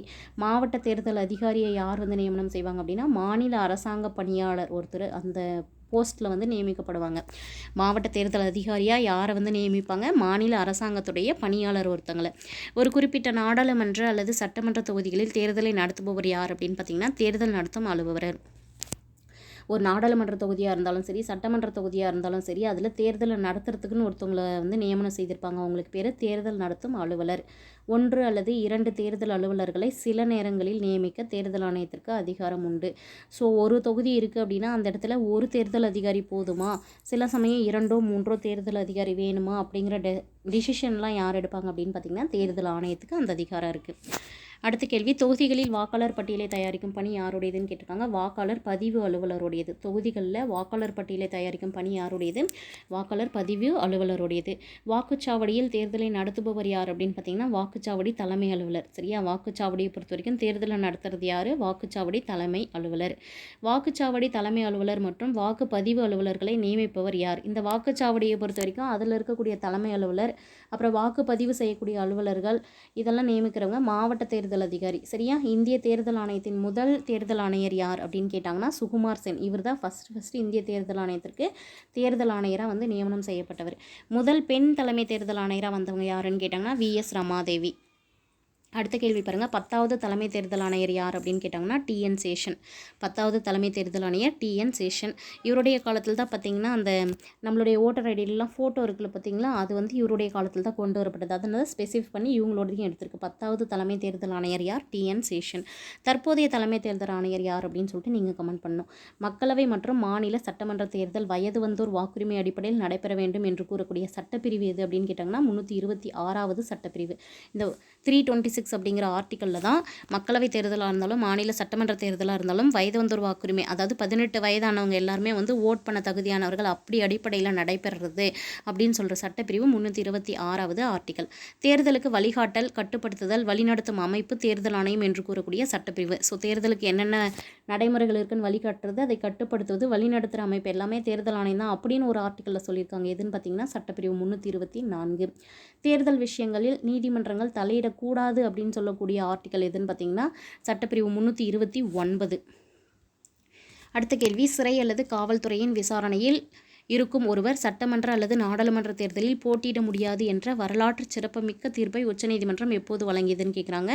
ஜூலை 11, 2013. சரியா? யாராவது ஒரு போலீஸ் கஸ்டடியில் இருக்காங்க, ஏதாவது கேஸ் சம்மந்தமாக போலீஸ் கஸ்டடியில் இருக்காங்க, ஆர்எல்ஸ் அவங்க ஜெயிலில் இருக்காங்க அப்படின்னா அவங்க கண்டிப்பாக எலெக்ஷனில் போட்டி போட முடியாது அப்படின்னு சொல்லிட்டு உச்சநீதிமன்றம் தீர்ப்பு வழங்கினாங்க. அது எப்போன்னு கேட்குறாங்க. ஜூலை 11, 2013. அழுத்த குழுக்கள் என்ற சொல் எந்த நாட்டில் உருவாக்கப்பட்டதுன்னு கேட்டாங்கன்னா அமெரிக்கா. பொது நலன்களை பாதுகாக்கவும் ஊக்குவிக்கவும் செயல்படும் குழுக்கள் எவை? அழுத்த குழுக்கள். அரசின் மீது அழுத்தம் கொடுத்து செயல்பாடுகள் கொள்கைகளை மாற்ற அழுத்தம் தருவது எது? அழுத்த குழுக்கள். நலக்குழுக்கள் அல்லது தனிப்பட்ட நலக்குழுக்கள் என்பவை எதுன்னு கேட்டாலும் அழுத்த குழுக்கள். அழுத்த குழுக்கள் எந்த கட்சியை சேர்ந்தவைன்னு ஒரு கேள்வி கேட்டிருக்காங்க பாருங்கள். எந்த கட்சியுடனும் அணி சேருவது கிடையாது, இப்படியே கேட்டிருந்தாங்க. எந்த கட்சியினுடன் அணி சேருவது இல்லை, ஆனால் அழுத்த குழுக்கள் கட்சிகளுடன் சேரும் அப்படின்னு சொல்லி சரியாக தவறாங்கிற மாதிரி கேட்டிருந்தாங்க. அழுத்த குழுக்களின் வகைகள் யாவை அப்படின்னு கேட்டிருக்காங்க இல்லையா? பல்வேறு வகையான அழுத்த குழுக்கள் இருக்குது. சிலது பாருங்கள். வணிக குழுக்கள், தொழிற்சங்கங்கள், விவசாய குழுக்கள், தொழில்முறை குழுக்கள், மாணவர் அமைப்புகள், மத அமைப்புகள், பழங்குடி அமைப்புகள், மொழி குழுக்கள், சுற்றுச்சூழல் பாதுகாப்பு குழுக்கள். சரியா? அது மட்டும் இல்லாமல் பாருங்கள், அழுத்த குழுக்களுக்கான எடுத்துக்காட்டுகள் சில கொடுத்துருக்காங்க இல்லையா? அகில இந்திய விவசாயிகள் சங்கம், அகில இந்திய தொழிற்சங்க காங்கிரஸ், இந்திய மருத்துவ சங்கம், இளம் பதாகா சங்கம், தமிழ் சங்கம். இது எல்லாமே அழுத்த குழுக்களுக்கு எடுத்துக்காட்டு. தகவல் அறியும் உரிமை சட்டம் கொண்டு வரப்பட்ட ஆண்டு எது அப்படின்னு கேட்டாங்கன்னா 2005. எதற்கு மாற்றாக தகவல் அறியும் உரிமை சட்டம் கொண்டு வரப்பட்டது? 1923 ரகசிய பாதுகாப்பு சட்டம். 1923 கொண்டு வரப்பட்ட ரகசிய பாதுகாப்பு சட்டத்துக்கு மாற்றாக தகவல் அறியும் உரிமை சட்டம் கொண்டு வரப்பட்டது. ஆண்டு 2005. தகவல் அறியும் உரிமை சட்டம் நடைமுறைக்கு வந்த நாள் கேட்டிருக்காங்க. ஆல்ரெடி 2-3 டைம் கேட்டிருக்காங்க. அக்டோபர் 12, 2005. அக்டோபர் 12, 2005. தகவல் அறியும் உரிமை சட்டம் ஒரு அடிப்படை உரிமை. தகவல் அறியும் உரிமை சட்டம் அடிப்படை உரிமையின் எந்த விதியில் வருது அப்படின்னு பார்த்தீங்கன்னா சட்டக்கூறு 19A, அதாவது ஆர்டிக்கல்னு அர்த்தம். சட்டக்கூறு அப்படிங்கிறது ஆர்டிக்கல்னு சொல்லலாம், ஷரத்துன்னு சொல்லலாம், விதின்னு சொல்லலாம், சட்டக்கூறுன்னு சொல்லலாம். எதுவாக இருந்தாலுமே ஆர்டிக்கலை தான் மென்ஷன் பண்ணோம். 19 A தான் தகவல் அறியும் உரிமை சட்டம் அடிப்படை உரிமை இந்த விதிக்கு தான் வருது. தகவல் அப்படிங்கிறது எப்படியெல்லாம் இருக்கலாம் அப்படின்னு பார்த்தீங்கன்னா ஆவணங்களாக இருக்கலாம். சரியா? ஆவணங்கள், தரவு பொருட்கள், மின்னஞ்சல்கள், பதிவேடுகள், ஒப்பந்தம். ஆவணங்கள், தரவு பொருட்கள், மின்னஞ்சல்கள், பதிவேடுகள் மற்றும் ஒப்பந்தம். இந்த வகையில் ஏதாவது ஒன்றா இருக்கலாம். தகவல் அறியும் விண்ணப்பத்தில் ஒட்டப்படும் வில்லை கட்டணம் எவ்வளோ அப்படின்னா 10 ரூபாய் ஸ்டாம்பு ஒட்டணும். சரியா? தகவல் அறியும் உரிமை சட்டத்துடைய குறிக்கோள் என்ன? எதுக்காக இந்த தகவல் அறியும் உரிமை சட்டம் அப்படின்னு பார்த்தீங்கன்னா அரசுடைய அனைத்து துறைகளிலும் வெளிப்படைத்தன்மையை உறுதி செய்யணும். அது மட்டும் இல்லாமல் அரசு மற்றும் அரசு சார்ந்த பணியாளர்களின் பொறுப்புணர்வை அதிகரிக்கணும். சரியா? இதுதான். தகவல் பெறுவதற்கு விண்ணப்ப மனு யாரிடம் வழங்க வேண்டும் அப்படின்னு கேட்டாங்கன்னா பொது தகவல் அலுவலர் அல்லது பொது தகவல் உதவி அலுவலர். பொது தகவல் அலுவலர் அல்லது பொது தகவல் உதவி அலுவலர். தகவல் எத்தனை நாட்களுக்குள் வழங்க வேண்டும் அப்படின்னா 30 நாட்களுக்குள் வழங்க வேண்டும். தகவல் எத்தனை நாட்களுக்குள் வழங்க வேண்டும்? 30 நாட்களுக்குள். உயிர் அல்லது தனி மனித சுதந்திரம் தொடர்பான தகவல்கள் எத்தனை நாட்களுக்குள் வழங்கப்பட வேண்டும் அப்படின்னு கேட்டாங்கன்னா 48 மணி நேரத்துக்குள்ளார, அதாவது 2 நாட்களுக்குள்ளார. உயிர் சம்மந்தப்பட்டதாகவோ அல்லது தனி மனித சுதந்திரம் தொடர்பான தகவலாக இருந்தால் அவங்க கண்டிப்பாக 2 நாட்களுக்குள்ளார 48 மணி நேரத்துக்குள்ளாரையே அவங்களுக்கு அந்த தகவலை கொடுத்துடணும். தகவல் அறியும் உரிமை சட்ட செயல்பாட்டாளர்கள் யார் அப்படின்னு கேட்டாங்கன்னா நிக்கில் தேவ் மற்றும் அருணா ராய். தகவல் அளிக்க காலதாமதம் ஆனால் சம்மந்தப்பட்ட அதிகாரி மீது எவ்வளவு அபராதம் விதிக்கப்படும்? ஒரு இன்ஃபர்மேஷன் கேட்குறோம் அப்படின்னா அவங்க அந்த இன்ஃபர்மேஷன் கொடுக்கறதுக்கு டிலே பண்ணுறாங்க. அப்படி இருந்தால் அவங்களுக்கு எவ்வளவு நம்ம ஃபைன் பண்ண முடியும் அப்படின்னா ஒரு நாளைக்கு 250 ரூபாய். அந்த விதத்தில் 25,000 வரைக்கும் நம்ம ஃபைன் போட முடியும். தகவல் அறியும் உரிமை சட்டம் எப்போது திருத்தப்பட்டதுன்னு கேட்டாங்கன்னா 2019. அடுத்த கேள்வி பாருங்கள். இந்தியாவின் தலைமை நீதிபதி பதவியும் தகவல் அறியும் உரிமை சட்டத்தில் கொண்டு வந்த உச்சநீதிமன்ற தீர்ப்பு வந்த ஆண்டு, அதாவது இந்தியாவில் இருக்கக்கூடிய தலைமை நீதிபதி தொடர்பான தகவலை கூட நம்ம அறிந்து கொள்ள முடியும் அப்படின்னு சொல்லிட்டு உச்சநீதிமன்றத்தில் தீர்ப்பு வந்தது. எப்போனா 2019 நவம்பர் 13. நெக்ஸ்ட்டு, மத்திய தகவல் ஆணையம் ஆர்டிஐயின் எந்த சட்டப்பிரிவின் கீழ் உருவாக்கப்பட்டது? மத்திய தகவல் ஆணையம் ஆர்டிஐயில் இருக்கக்கூடிய பிரிவு 12 பயன்படுத்தி உருவாக்கப்பட்டது. அதுவே மாநில தகவல் ஆணையம் பிரிவு 15 பயன்படுத்தி உருவாக்கப்பட்டது. மத்திய தகவல் ஆணையங்கள் எந்த நீதிமன்றத்துக்கு இணையானவைன்னு பார்த்தோன்னா குடிமையியல் நீதிமன்றத்துக்கு உரியானது. மத்திய தகவல் ஆணையரை நியமனம் செய்பவர் யாருன்னு கேட்டிங்கன்னா குடியரசுத் தலைவர். அதுவே மாநில தகவல் ஆணையரை ஆளுநர். ஸோ மத்திய தகவல் ஆணையரை நியமனம் செய்பவர் யாருன்னு கேட்டாங்கன்னா குடியரசுத் தலைவர். மாநில தகவல் ஆணையரை நியமனம் செய்பவர் யாருன்னு கேட்டாங்கன்னா ஆளுநர். மத்திய தகவல் ஆணையரின் பதவிக்காலம் எத்தனைன்னு கேட்டாங்கன்னா 5 ஆண்டுகள் அல்லது 65 வயது வரை. எது வந்து ஃபஸ்ட்டு வருதோ 5 வருஷம் முடிஞ்சிருச்சுன்னா அவங்களுடைய பதவிக்காலம் முடிஞ்சிடும். 5 வருஷத்துக்கு முன்னாடி அவங்களுக்கு 65 வயது முடிஞ்சிச்சுன்னா அவங்களுடைய பதவிக்காலம் முடிஞ்சிடும். அதுவே மாநில தகவல் ஆணையருடைய பதவிக்காலம் அப்படின்னு கேட்டாங்கன்னா 5 ஆண்டுகள் அல்லது 65 வயது. ரெண்டுமே வந்து சேமாக தான் இருக்குது. சரியா? 2016 வரை உள்ளாட்சி தேர்தல்களில் பெண்களுக்கு எத்தனை சதவீத இடங்கள் வந்து தமிழ்நாட்டில் ஒதுக்கீடு செய்யப்பட்டிருந்தது அப்படின்னு பார்த்தீங்கன்னா 33%. 2016 வரைக்கும் உள்ளாட்சி தேர்தல்களை பொறுத்த வரைக்கும் பெண்களுக்கு எத்தனை சதவீத இடங்கள் ஒதுக்கப்பட்டது? 33% இடங்கள். இப்போ வந்து பார்த்தீங்கன்னா 50% இடங்கள் ஒதுக்கீடு செய்யப்பட்டிருக்கு. அது கொடுத்துருக்கோம் பாருங்க. உள்ளாட்சி அமைப்புகளில் பெண்களுக்கு 50% ஒதுக்கீடு அப்படிங்கிறது எந்த ஆண்டு கொண்டு வரப்பட்டதுன்னு கேட்டாங்கன்னா 2016. பெண்கள் 10% கூடுதலாக கல்வி கற்றாலே மொத்த உள்நாட்டு உற்பத்தி சராசரியாக எத்தனை சதவீதம் அதிகரிக்கும் அப்படின்னு சொல்கிறாங்கன்னா 3% அதிகரிக்கும் அப்படின்னு சொல்கிறாங்க. இந்தியாவின் முதல் பெண் ஆசிரியர் யாருன்னு பார்த்தீங்கன்னா சாவித்ரிபாய் பூலே. இந்தியாவின் பெண் கல்வியை செயல் வடிவமாக்கியவர் யாருன்னு கேட்டாங்கன்னா ஜோதிராவ் பூலே. பெண்களுக்கான முதல் பள்ளி எந்த ஆண்டு நிறுவப்பட்டதுன்னு பார்த்தீங்கன்னா 1948. தேசிய பெண்கள் ஆணைய சட்டம் எந்த ஆண்டு நிறைவேற்றப்பட்டது? 1990. தேசிய பெண்கள் ஆணையம் தோற்றுவிக்கப்பட்ட ஆண்டு எது? 1992 ஜனவரி 31. 1992 ஜனவரி 31. தேசிய மகளிர் ஆணையம் வெளியிடும் மாத இதழ் என்ன? ராஷ்ட்ரிய மகிழா. தேசிய மகளிர் ஆணையம் வெளியிடும் மாத இதழ் ராஷ்ட்ரிய மகிழா. ராஷ்ட்ர மகிழா எந்த மொழிகளில் வெளியிடப்படுகிறதுன்னு பார்த்தீங்கன்னா இந்தி மற்றும் ஆங்கிலம். அடுத்த கேள்வி பாருங்க. தேசிய மகளிர் ஆணையத்தின் முதல் தலைவர் யாருன்னு பார்த்தீங்கன்னா திருமதி ஜெயந்தி பட்நாயக். தேசிய மகளிர் ஆணையத்தை பொறுத்த வரைக்கும் ஃபஸ்ட்டு தலைவரானவங்க திருமதி ஜெயந்தி பட்நாயக். தேசிய மகளிர் ஆணையத்துடைய தற்போதைய தலைவராக இருக்கிறவங்க ரேகா சர்மா. இந்திய பெண்கள் சங்கம் 1917 தோற்றுவித்தவர்கள். இந்திய பெண்கள் சங்கம் 1917 தோற்றுவிக்கப்பட்டது. அதை தோற்றுவித்தவர்கள் அன்னி பெசன்ட், டோரதி ஜெனராஜதாஸ், மார்க்ரெட் கசின்ஸ். இந்தியாவில் முதல் பெண் நீதி அமைச்சர் யாருன்னு பார்த்தீங்கன்னா நிர்மலா சீதாராமன். முதல் மகளிர் பல்கலைக்கழகம் தோற்றுவித்தவர் யாருன்னு கேட்டிங்கன்னா மகரிஷி கார்வே. இயர் பார்த்தீங்கன்னா 1916. இந்தியாவில் முதல் பெண் பாதுகாப்புத்துறை அமைச்சராக இருந்தவங்க திருமதி நிர்மலா சீதாராமன். சுதந்திர இந்தியாவின் முதல் பெண் ஆளுநராய் பதவி வகித்தவங்க சரோஜினி நாயுடு. சுதந்திர இந்தியாவின் முதல் பெண் ஆளுநர். ஐநாவில் பொது சபையில் முதல் பெண் தலைவராக இருந்தவங்க விஜயலட்சுமி பண்டிட். இந்திய தேசிய காங்கிரஸுடைய முதல் பெண் தலைவர் யாருன்னு கேட்டாங்கன்னா அன்னி பெசன்ட் அம்மையார். இந்தியாவில் முதல் பெண் பிரதமர் யாருன்னு கேட்டாங்கன்னா இந்திரா காந்தி. அமைதிக்கான நோபல் பரிசை பெற்றவர் யாருன்னு பார்த்தீங்கன்னா அன்னை தெரசா. சரியா? வருஷம் 1994. புக்கர் பரிசு பெற்ற முதல் இந்திய பெண் யாருன்னு கேட்டாங்கன்னா அருந்ததி ராய். புக்கர் பரிசு பெற்ற முதல் இந்திய பெண் அருந்ததி ராய். மக்களவை சபாநாயகர் பதவி வகித்த முதல் பெண் யாருன்னு கேட்டாங்கன்னா மீரா குமார். உச்சநீதிமன்றத்தின் முதல் பெண் நீதிபதி யாருன்னு கேட்டால் பாத்திமா பிவி.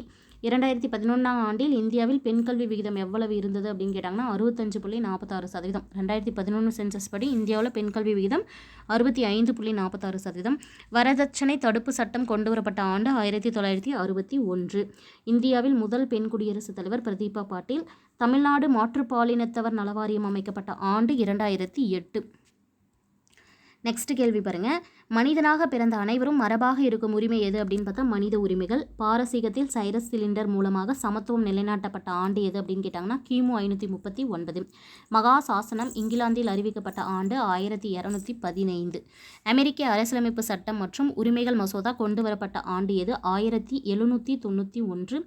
மனித உரிமைகள் சிந்தனை எப்போது வலுப்பெற்றதுன்னா 2ஆம் உலகப் போருக்கு பின்னாடி மனித உரிமைகள் தொடர்பான சிந்தனை அதிகமாக வலுப்பெற ஆரம்பித்தது.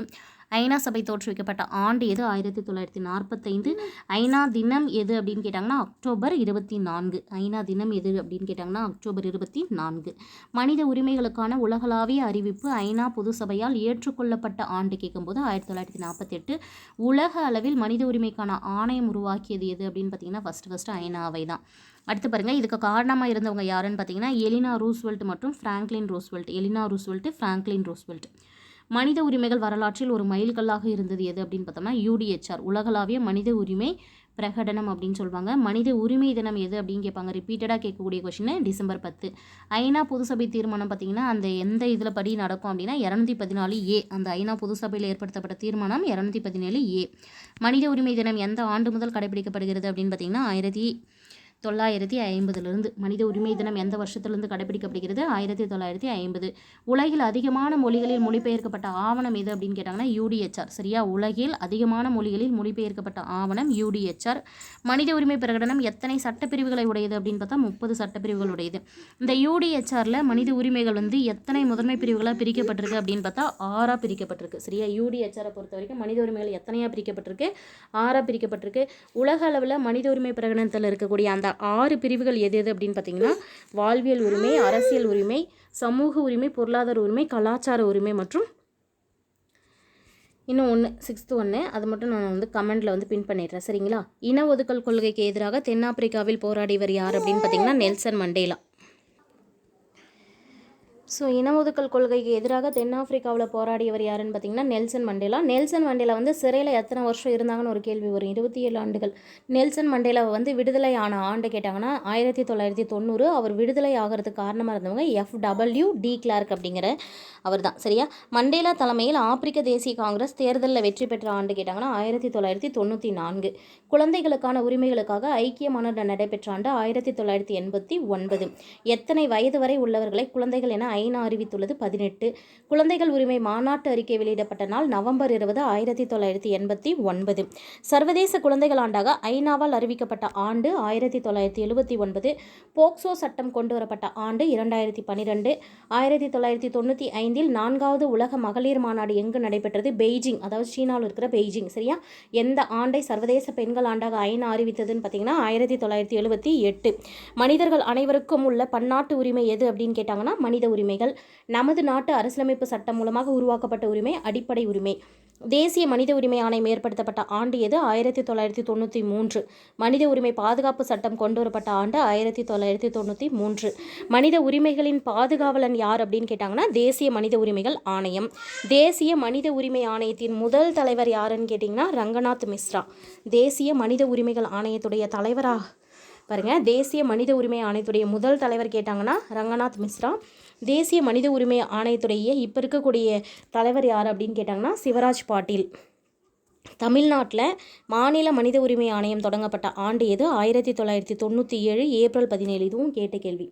தமிழ்நாட்டை பொறுத்த வரைக்கும் மாநில மனித உரிமை ஆணையம் தொடங்கப்பட்ட ஆண்டு 1997 ஏப்ரல் 17. மாவட்ட அளவிலான மனித உரிமை மீறல்களை விசாரிக்கும் அமைப்பு எது அப்படின்னு கேட்டாங்கன்னா மாவட்ட மனித உரிமை நீதிமன்றம் சரியா. மாவட்ட அளவிலான மனித உரிமை மீறல்களை விசாரிக்கும் அமைப்பு மாவட்ட மனித உரிமை நீதிமன்றம். மாநில மனித உரிமை ஆணைய அதோடைய தலைவர் உறுப்பினர்கள் இவங்கெல்லாம் வந்து யார் நியமிப்பாங்கன்னா ஆளுநர். ஆனால் பதவி நீக்கம் செய்கிறவங்க குடியரசுத் தலைவர். மாநிலத்துடைய மனித உரிமை ஆணையம் இருக்கு இல்லையா, அதோடைய தலைவர்கள் மற்றும் உறுப்பினர்களை நியமிப்பவர் ஆளுநர், பதவி நீக்கம் செய்பவர் குடியரசுத் தலைவர். இதே தேசிய மனித உரிமை ஆணையத்தை பொறுத்த வரைக்கும் தலைவர்கள் உறுப்பினர்கள் எல்லாம் நியமனம் செய்பவரும் குடியரசுத் தலைவர் தான், பதவி நீக்கம் செய்பவரும் குடியரசுத் தலைவர். அடிப்படை உரிமைகள் அரசியலமைப்பில் எந்த பகுதியில் இருக்குது அப்படின்னு கேட்டால் பகுதி 3. அடிப்படை உரிமைகள் பற்றிய சட்டக்கூறுகள் யாவைன்னு கேட்டாங்கன்னா ஆர்டிகல் 12 35 வரைக்கும். இந்திய அரசியலமைப்பின் மூலக்கல், அரசியலமைப்பின் ஆன்மா என அழைக்கப்படுவது எது? 2 கொடுத்துருக்காங்க பாருங்கள். இந்திய அரசியலமைப்புடைய மூலக்கல்னு கேட்டாலும் அடிப்படை உரிமைகள் தான், அரசியலமைப்பின் ஆன்மா என அழைக்கப்படுவதுன்னு கேட்டாலும் அடிப்படை உரிமைகள். ஆரம்பத்தில் எத்தனை அடிப்படை உரிமைகள் இருந்தது அப்படின்னு கேட்டிருக்காங்க 7. தற்போது எத்தனை அடிப்படை உரிமைகள் உள்ளன? 6. ஸோ இந்த 6 அடிப்படை உரிமைகள் எது எதுன்னு நம்ம தெரிஞ்சு வச்சுக்கணும் இல்லையா. 1 சமத்துவ உரிமை 14 to 18, சுதந்திர உரிமை 19 to 22. இந்த ப்ராக்கெட்டில் கொடுத்துருக்கலாம் ஆர்டிகல்ஸ். இதுவும் கேட்பாங்க. சமத்துவ உரிமைனா எதுலேருந்து இதெல்லாம் மேட்சில் வந்து 2-3 டைம்ஸ் கேட்டிருக்காங்க. சமத்துவ உரிமைனா 14 to 18, சுதந்திர உரிமைனா 19 to 22, சுரண்டலுக்கு எதிரான உரிமை அப்படிங்கிறது 23, 24, மத சுதந்திர உரிமை அப்படிங்கிறது 25 to 28, கலாச்சாரம் மற்றும் கல்வி உரிமைகளாக இருந்தால் 29 to 30, அரசியலமைப்பிற்கு உட்பட்டு தீர்வு காணக்கூடிய உரிமை வந்து 32வது ஆர்டிக்கல் இருக்குது சரியா. அடுத்த கேள்வியை பாருங்கள். சொத்துரிமை தற்போது சட்ட உரிமையாக எந்த சட்டக்கூறில் வைக்கப்பட்டுள்ளதுன்னு கேட்டாங்கன்னா சட்டக்கூறு 31. இந்த சட்டக்கூறு அப்படிங்கிறதுலாம் ஆர்டிக்கல் 31 நீங்கள் ஷார்ட்டாக ஞாபகம் வச்சுக்கோங்க. சொத்துரிமை தற்போது சட்ட உரிமையாக எந்த சட்டக்கூறில் இது வந்து இப்போ இருக்கிறது கிடையாது. ஃபஸ்ட்டு ஸ்டார்டிங்கில் இருந்தது வந்து 31வது சட்டக்கூறு, இப்போ இருக்கிறது 300A சரியா. சொத்துரிமை அடிப்படை உரிமையிலிருந்து எப்போது நீக்கம் செய்யப்பட்டதுன்னா 1978ஆம் ஆண்டு 44வது சட்ட திருத்தத்தின்படி. கேசவானந்த பாரதி வழக்கு எதனோடு தொடர்புடையதுன்னு ஒரு கொஷின் கேட்பாங்க. அடிப்படை உரிமைகளோடு தொடர்புறது. கேசவானந்த பாரதி வழக்கு வந்து எப்போது போடப்பட்டது இயர் கேட்டாங்கன்னா 1973. பாராளுமன்ற அரசியலமைப்பின் எந்த பகுதியையும் திருத்தலாம் என்று கூறும் வழக்கு எதுன்னு பார்த்தீங்கன்னா கேசவானந்த பாரதி வழக்கு தான் சரியா. பாராளுமன்றம் பொறுத்த வரைக்கும் அரசியலமைப்புடைய எந்த பகுதியும் திருத்தறதுக்கு அதிகாரம் இருக்குது அப்படின்னு சொன்ன வழக்கு கேசவானந்த பாரதி வழக்கு. சட்டத்தின் முன் அனைவரும் சமம் என்று கூறும் சட்டக்கூறு எது அப்படின்னு பார்த்தீங்கன்னா சட்டக்கூறு 14 சரியா. சட்டத்தின் முன் எல்லாருமே சமம்னு சொல்கிறது சட்டக்கூறு 14. சட்டத்தின் ஆட்சி என்ற பதம் யாரால் முன்மொழியப்பட்டதுன்னு கேட்டால் ஏவி டைசி. சட்டக்கூறு 16 எதை தடை செய்கிறது அப்படின்னு கேட்டாங்கன்னா 16ன்ற பாருங்க 15 சட்டக்கூறு 15 எதை தடை செய்கிறதுனா பாகுபாட்டை தடை செய்கிறது. பொருளாதாரத்தில் பின்தங்கியவர்களுக்கு கல்வி நிறுவனங்களில் 10% இடஒதுக்கீடு கொண்டு வந்த ஆண்டு எது அப்படின்னு கேட்டாங்கன்னா 103வது சட்ட திருத்தத்தின்படி 2019 சரியா. 103வது சட்ட திருத்தம் 2019.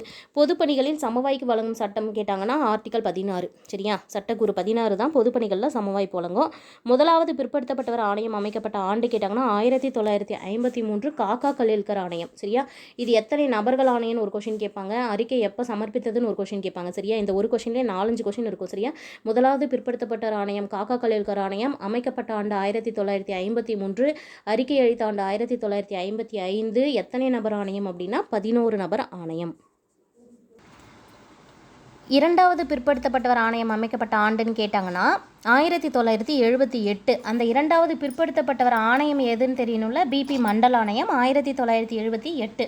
பிற்படுத்தப்பட்டவர்களுக்கு 27% மத்திய அரசு பணிகளில் இடஒதுக்கீடு கொடுக்கணும் அப்படின்னு சொல்லி பரிந்துரை செய்த ஆணையம் கேட்டாங்கனாலும் மண்டல் ஆணையம். இந்த மண்டல் ஆணையம் தான் பிசி கேட்டகரியில் வராங்க இல்லையா, அவங்களுக்கு சென்ட்ரல் கவர்மெண்ட் ஜாப்ஸில் 27% இடஒதுக்கீடு தரணும் அப்படின்னு சொல்லி பரிந்துரை செய்த ஆணையம். வகுப்பு வாரி பிரதிநிதித்துவத்திற்கு மெட்ராஸ் முன்னோடி மாநிலமாக உள்ளது என்று கூறியவர் யாருன்னு பார்த்தா பிபி மண்டல். சமூக நீதியின் பிறப்பிடமாகவும் முகவரியாகவும் உள்ள மாநிலம் எது அப்படின்னு கேட்டாங்கன்னா தமிழ்நாடு. இது சொன்னவரே பிபி மண்டல் தான் சரியா.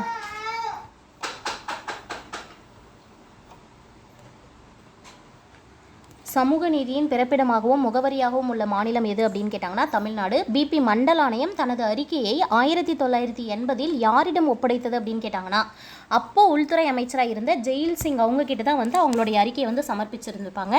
அடுத்து பாருங்க, பிற்படுத்தப்பட்டோருக்கு மத்திய அரசு பணிகளில் 27% இடஒதுக்கீடு வழங்கிய அரசு எது அப்படின்னு கேட்டாங்கன்னா விபி சிங் அரசாங்கம்.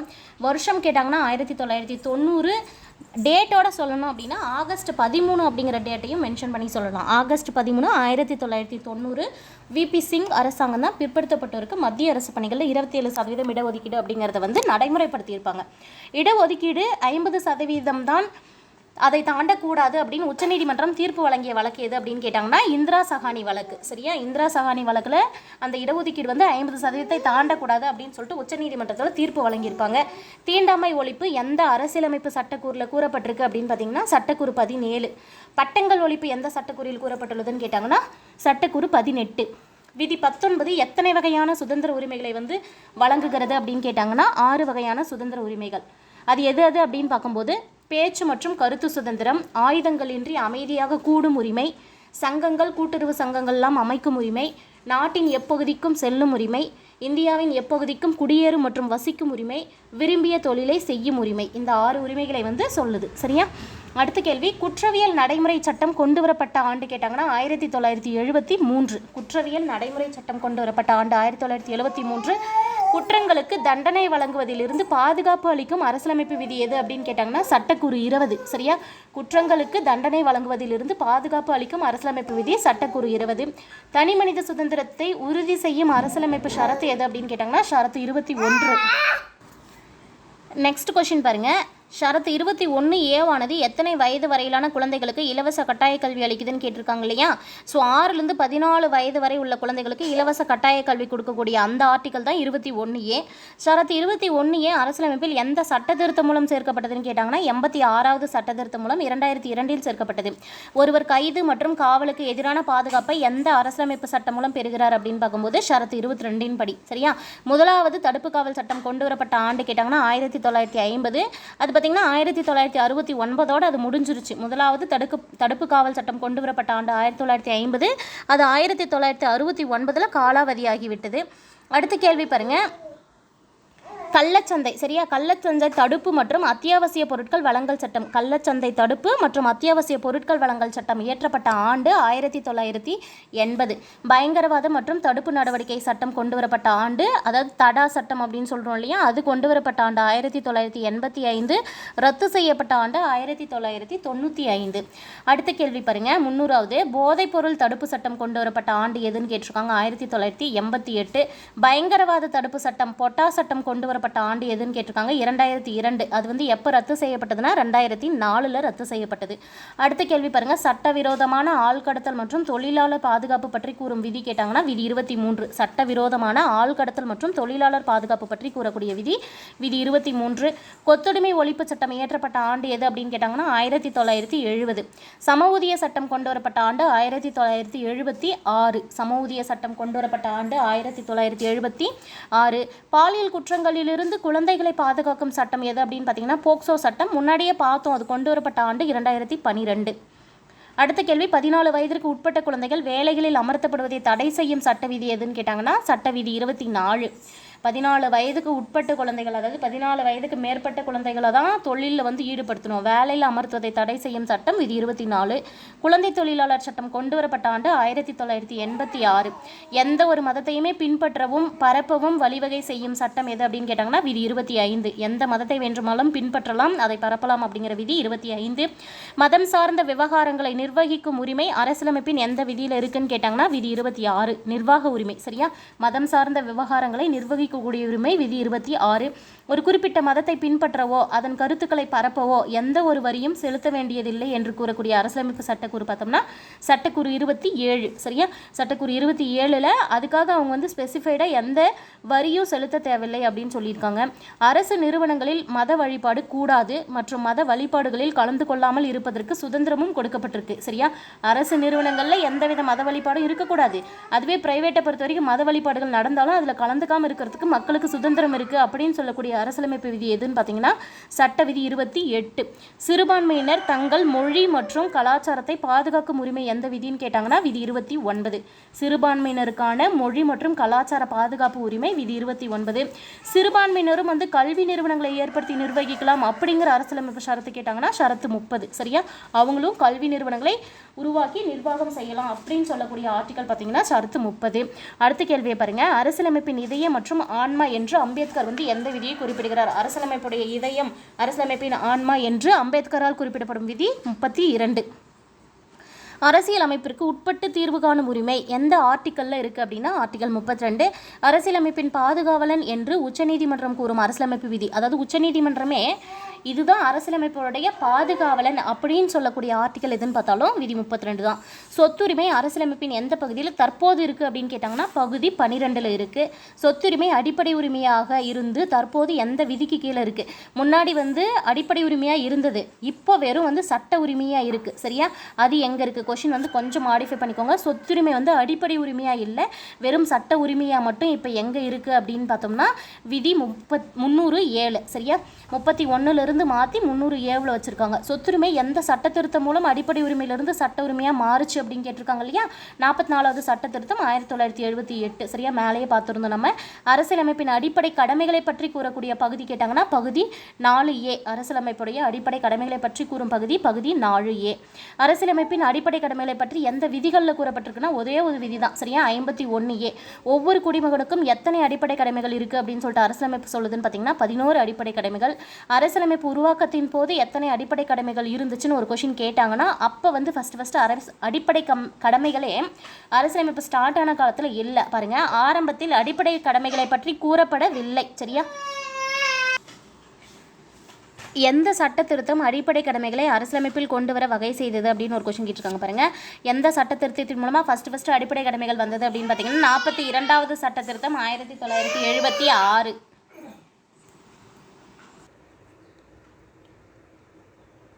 எந்த சட்ட திருத்தம் அடிப்படை கடமைகளை அரசியலமைப்பில் கொண்டு வர வகை செய்தது அப்படின்னு பார்த்தீங்கன்னா 42வது சட்ட திருத்தம். வருஷம் பாருங்கள் 1976. ஃபஸ்ட்டு ஸ்டார்டிங்கில் அரசியலமைப்பில் அடிப்படை கடமைகள் இல்லாமல் இருந்தது இல்லையா? அது பார்த்தீங்கன்னா 42வது சட்ட திருத்தம் மூலமாக கொண்டு வராங்க. சரியா, வருஷம் 1976.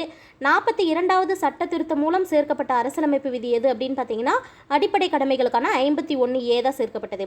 அரசியலமைப்பு விதி 51A எத்தனை அடிப்படை கடமைகளை அறிவுறுத்துகின்றது? ஃபஸ்ட்டு இந்த 1976 42வது சட்ட திருத்தம் வந்தது இல்லையா? அப்போ எத்தனை அடிப்படை கடமைகள் சேர்த்தாங்கன்னா 10 அடிப்படை கடமைகள். பாருங்க, 11வது அடிப்படை கடமை எப்போது இணைக்கப்பட்டதுன்னா லாஸ்ட்டாக இருக்கக்கூடிய 11வது அடிப்படை கடமை 44வது சட்ட திருத்தத்தின் மூலமாக 1978 இணைக்கப்பட்டது. அடுத்த கேள்வி பாருங்க, அடிப்படை கடமைகளை அரசியலமைப்பில் சேர்க்க பரிந்துரை செய்த குழு. இது ரொம்ப முக்கியமான கேள்வி. ஸ்வரன் சிங் குழு. சரியா? எந்த கமிட்டி அடிப்படை கடமைகளை அரசியலமைப்பில் சேர்க்கணும் அப்படின்னு பரிந்துரை செய்தாங்க அப்படின்னா ஸ்வரன் சிங் கமிட்டி தான். அரசியலமைப்பின் புதிய பகுதி 4A விதி 51A இணைக்கப்பட காரணமான சட்ட திருத்தம் எது? இப்படி கூட கேட்கலாம் இல்லையா? அதனால தான் பாருங்க மாடுலேட் பண்ணி கொஸ்டின் எடுத்திருக்கேன். அரசியலமைப்பின் புதிய பகுதியான 4A விதி 51A அது வந்து இணைக்கப்பட காரணமான சட்ட திருத்தம் எது? 42வது சட்ட திருத்தம். ஸ்வரன் சிங் கமிட்டி எத்தனை அடிப்படை கடமைகள் பரிந்துரை செய்தாங்க அப்படின்னா 8 தான். சரியா? அவங்க அடிப்படை கடமைகளாக எத்தனை சேர்க்கணுன்னாங்கன்னா 8 தான் சேர்க்க சொன்னாங்க. ஆனால் கவர்மெண்ட் வந்து பார்த்திங்கன்னா அரசியலமைப்பில் 10 அடிப்படை கடமைகள் வந்து சேர்க்கப்பட்டது திருத்தம் செய்து. அடிப்படை கடமைகள் இதுவரை எத்தனை முறை திருத்தம் செய்யப்பட்டுள்ளதுன்னு ஒரு கொஸ்டின் கேட்பாங்க. இது வரைக்கும் அடிப்படை கடமை ஒரே ஒரு முறை திருத்தம் செய்திருக்காங்க. அடிப்படை கடமைகள் மொத்தம் எத்தனை இருக்குது அப்படின்னு பாருங்கள், 11 அடிப்படை கடமைகள். இதுக்கு ஆர்டிக்கலும் நீங்கள் ஞாபகம் வச்சுக்கணும். சரியா? இதுவுமே மேட்ச் ஷீட்டில் கேட்டிருக்காங்க, தனியாக ஒரு கொஸ்டினாக கேட்டிருக்காங்க. ரொம்ப முக்கியமானது. இந்த 51Aவிலேயே ஸ்மால் ஏவில் உட்பிரிவா. சரியா? ஏ வந்து பார்த்திங்கன்னா அரசியலமைப்பின்படி நடப்பது, தேசிய கொடி, தேசிய கீதம் இதெல்லாம் மதிக்கிறது வந்து 51Aவில் ஏ. அடுத்தது பார்த்திங்கன்னா விடுதலை போராட்டத்தில் இருந்த உன்னதமான நோக்கங்களை போற்றி பின்பற்றுகிற 51Aவில் பி. இந்தியாவின் இறையாண்மை மற்றும் ஒற்றுமையை காப்பது எதுன்னு பார்த்திங்கன்னா 51Aவில் சி. தேவைப்படும் போது நாட்டை காக்கவும் நாட்டிற்கு சேவையை புரியவும் முன்வருது எது அப்படின்னு பார்த்தீங்கன்னா 51Aவில் டி. சரியா? இந்த சென்டென்ஸை கொடுத்து என்ன ஆர்டிக்கல்னு கேட்பாங்க. ஒரு டைம் இந்த இடத்துல வந்து வீடியோவை பாஸ் பண்ணி வச்சு நீங்கள் இது வந்து நல்லா வந்து கிளியராக வந்து படித்து வச்சுக்கோங்க. ஆர்எல்ஸ் வந்து நம்ம சேனலில் PDF அவைலபிளாக இருக்குது. வேணுங்கிறவங்க பார்த்தீங்கன்னா 9843481231 அப்படிங்கிற நம்பருக்கு வாட்ஸ்அப்பில் ஐ நீட் பாலிட்டி PDF அப்படின்னு கேட்டிங்கன்னா நான் வந்து உங்களுக்கு சென்ட் பண்ணுவேன். சரிங்களா? அடுத்தது பாருங்கள், 51AEயில் பார்த்திங்கன்னா இந்திய மக்களிடையே சகோதரத்துவத்தை வளர்த்தல். இந்திய மக்கள்கிட்ட சகோதரத்துவத்தை வளர்ப்பது மற்றும் பெண்களுக்கு எதிரான இழிவான செயல்களை வந்து கைவிடணும் அப்படிங்கிற சொல்கிற ஆர்டிக்கல் எதுன்னு பார்த்திங்கன்னா 51Aவில் இ. பலதரப்பட்ட நாகரிகங்களின் மரபை மதித்து போற்றுவது அது எதுன்னு பார்த்திங்கன்னா 51Aவில் எஃப். காடுகள், ஆறுகள், ஏரிகள் மற்றும் வன விலங்குகளை காத்தல், சுற்றுச்சூழலை மேம்படுத்துதல் இது எல்லாமே எந்த ஆர்டிக்கலில் சொல்லப்பட்டிருக்கு அப்படின்னு பார்த்திங்கன்னா 51Aவில் ஜி. இந்த கார்டனிங் சம்மந்தமாக. சரியா? ஆறு, ஏரி, வனவிலங்கு அப்புறம் சுற்றுச்சூழல் இதெல்லாமே வரது சம்மந்தமாக இருக்கிறது ஜி. கார்டன் ஜி அப்படின்னு ஞாபகம் வச்சுக்கோங்க. அடுத்தது ஆராய்ச்சி மனப்பான்மை, மனிதாபிமானம் ஆகியவற்றை வளர்ப்பதற்கு 51Aவில் ஹெச். ஹியூமானிட்டி அப்படின்னு சொல்லுவோம் இல்லையா? அதை வந்து ஞாபகம் வச்சுக்கோங்க. ஹியூமானிட்டியில் ஹெச் வருது இல்லையா? இந்த மனிதாபிமான மனப்பான்மை ப்ளஸ் ஆராய்ச்சி மனப்பான்மை. ஆராய்ச்சி செய்தால் வந்து உயரமாக வந்து போகலாம் அப்படிங்கிற மாதிரி ஞாபகம் வச்சுக்கோங்க. ஸோ ஹை லெவலில் ஆராய்ச்சி அப்படிங்கிற மாதிரி ஞாபகம் வச்சிங்கன்னா இந்த ஆர்டிக்கல் ஞாபகம் வந்துடும். 51Aவில் ஹெச் தான் ஆராய்ச்சி மனப்பான்மை மற்றும் மனிதாபிமானத்தை வளர்ப்பது. அடுத்து பாருங்கள் என்ன ஆர்டிக்கல் கொடுத்துருக்காங்கன்னு. பொது சொத்துக்களை பாதுகாப்பது. சரியா? கவர்மெண்ட்டுக்கு சம்மந்தமான பொது சொத்துக்களை வந்து நம்ம எந்த சேதமும் ஏற்படுத்தாமல் பொது சொத்துக்களை பாதுகாக்கிறது ப்ளஸ் வன்முறை வந்து கைவிடணும் அப்படின்னு சொல்லக்கூடிய ஆர்டிக்கல் 51Aவில் ஐ. அடுத்தது தனித்த மற்றும் கூட்டு முயற்சியால் நாட்டோட முன்னேற்றத்திற்கு பாடுபடணும் அப்படின்னு சொல்லக்கூடிய ஆர்டிக்கல் 51Aவில் ஜே. 6 முதல் 14 வயதிற்கு உட்பட்ட குழந்தைகளுக்கு கல்வி பெற வாய்ப்புகளை உருவாக்குகிறது எது அப்படின்னு பார்த்தா 51Aவில் கே. 6 முதல் 14 வயது இருக்கக்கூடிய குழந்தைகளுக்கு கல்வி பெறுவதற்கான வாய்ப்புகளை வந்து உருவாக்கி தருவது எது அப்படின்னு பார்த்தீங்கன்னா 51Aவில் கேங்கிற ஆர்டிக்கல். இதுதான் லாஸ்ட்டாக சேர்க்கப்பட்ட அடிப்படை கடமை. சரியா? அடுத்த கேள்வி பாருங்கள், அரசியலமைப்பின் எந்த பகுதி அரசுக்கு வழிகாட்டும் நெறிமுறைகள் பற்றியதுன்னு கேட்டிருக்காங்க இல்லையா? அரசு வழிகாட்டு நெறிமுறைனா என்னன்னு சொல்லுவோம்னா DPSPன்னு சுருக்கமாக சொல்லுவோம். இது எந்த பகுதியில் இருக்குன்னா பகுதி 4. அரசு நெறிமுறை கோட்பாடு எந்த விதிகளில் குறிப்பிடப்படுகிறது ஆர்டிக்கலாக கேட்டாங்கன்னா 36லேருந்து 51 வரைக்கும். DPSPயை அரசியலமைப்புடைய மனசாட்சி அப்படின்னு சொன்னவங்க யாருன்னு ஒரு கொஸ்டின் கேட்டிருக்காங்க, கிரான்வில் ஆஸ்டின். சரியா? DPSP டாக்டர் BR அம்பேத்கர் வந்து எவ்வாறு வர்ணிக்கிறார் அப்படின்னு பார்த்தீங்கன்னா அரசியலமைப்பின் புதுமையான சிறப்பம்சம். சரியா? இதுவுமே முக்கியமான கேள்வி. அரசியலமைப்பின் புதுமையான சிறப்பம்சம் என்று அழைக்கப்படுவது DPSP. அதை சொன்னவங்க BR அம்பேத்கர். சரியா? அரசியலமைப்பின் தத்துவம் மற்றும் ஆன்மா எது அப்படின்னு கேட்டாங்கன்னா அரசியலமைப்புடைய தத்துவம் மற்றும் ஆன்பான்னு கேட்டாங்கன்னா ரெண்டையும் சேர்த்து சொல்லணும். அரசு வழிகாட்டு நெறிமுறை கோட்பாடுகளான DPSP ப்ளஸ் அடிப்படை உரிமைகள் இது ரெண்டுமே சேர்ந்தது தான் அரசியலமைப்பின் தத்துவம் மற்றும் ஆன்மா எனப்படுவது. அடுத்த கேள்வி, அரசு நெறிமுறை கோட்பாடுகள் எந்த நாட்டிலிருந்து பெறப்பட்டதுன்னா அயர்லாந்து. சரியா? இந்த DPSP எங்கிருந்து பெறப்பட்டது? அயர்லாந்திலிருந்து. ஒரு சட்டத்தின் அரசியலமைப்பு தன்மையை நீதிமன்றங்கள் வந்து ஆய்வு செய்யும் அப்படின்னு சொல்லக்கூடிய ஆர்டிக்கல் 37. சரியா? ஒரு சட்டத்தில் அரசியலமைப்பு தன்மை இருக்கா இல்லையா அப்படின்னு சொல்லிட்டு கோர்ட்டில் வந்து நம்ம ஆய்வு செய்யலாம் அப்படின்னு சொல்கிற ஆர்டிக்கல் பார்த்திங்கன்னா விதி 37. DPSP எத்தனை வகைப்பாடுகளாக இருக்குது அப்படின்னு பார்த்தோம்னா சமத்துவ நெறிகள், காந்திய நெறிகள், தாராளமய அறிவு சார்ந்த நெறிகள்னு சொல்லிட்டு இந்த ஆர்டிகல்ஸை வந்து பிரிச்சிருக்காங்க. சரியா? 3 வகையாக DPSPயில் அரசியலமைப்பில் இருக்கக்கூடிய ஆர்டிகல்ஸையே 3 வகையாக பிரிச்சிருக்காங்க. ஒன்று சமத்துவ நெறிகள், காந்திய நெறிகள், தாராளமய அறிவு சார்ந்த நெறிகள். சம வேலைக்கு சம ஊதியம் அப்படின்னு சொல்லக்கூடிய ஆர்டிகல் எதுன்னு கேட்டிருக்காங்க இல்லையா, 39F. சரியா? இந்த இடத்துல சம ஊதிய சட்டம் எப்போ கொண்டு வரப்படுது அப்படிங்கிறத கமெண்ட் பண்ணுங்க. சரியா? அடுத்த கேள்வி, பசுவதையை தடை செய்யும் விதி எதுன்னு பார்த்தீங்கன்னா விதி 48. பசுவதையை தடை செய்யக்கூடிய விதி 48. நெக்ஸ்ட் கேள்வி பாருங்க, 6 வயது வரை குழந்தைகளுக்கு முன்பருவ கல்வியை உறுதி செய்யும் ஷரத்து எது அப்படின்னு கேட்டாங்கன்னா ஷரத்து 45. 6 வயது வரைக்கும் குழந்தைகளுக்கு முன்பருவ கல்வியை உறுதி செய்கிற ஷரத்து 45. உலகில் மிக நீண்ட எழுதப்பட்ட அரசியலமைப்பு எதுன்னு கேட்டாங்கன்னா இந்திய அரசியலமைப்பு. காஷ்மீருக்கு சிறப்பு அந்தஸ்து, அதாவது காஷ்மீருக்கு சிறப்பு உரிமை வழங்கிய விதி எதுன்னு கேட்டாங்கன்னா ஆர்டிகல் 370. எது வரைக்கும்னா 2019 வரைக்கும். 2019க்கு பின்னாடி அதோடைய சிறப்புரிமை வந்து நீக்கிட்டாங்கன்னு நமக்கு தெரியும். சரியா? சம ஊதிய சட்டம் பாருங்க 1976. வனவிலங்கு பாதுகாப்பு சட்டம்னா 1972.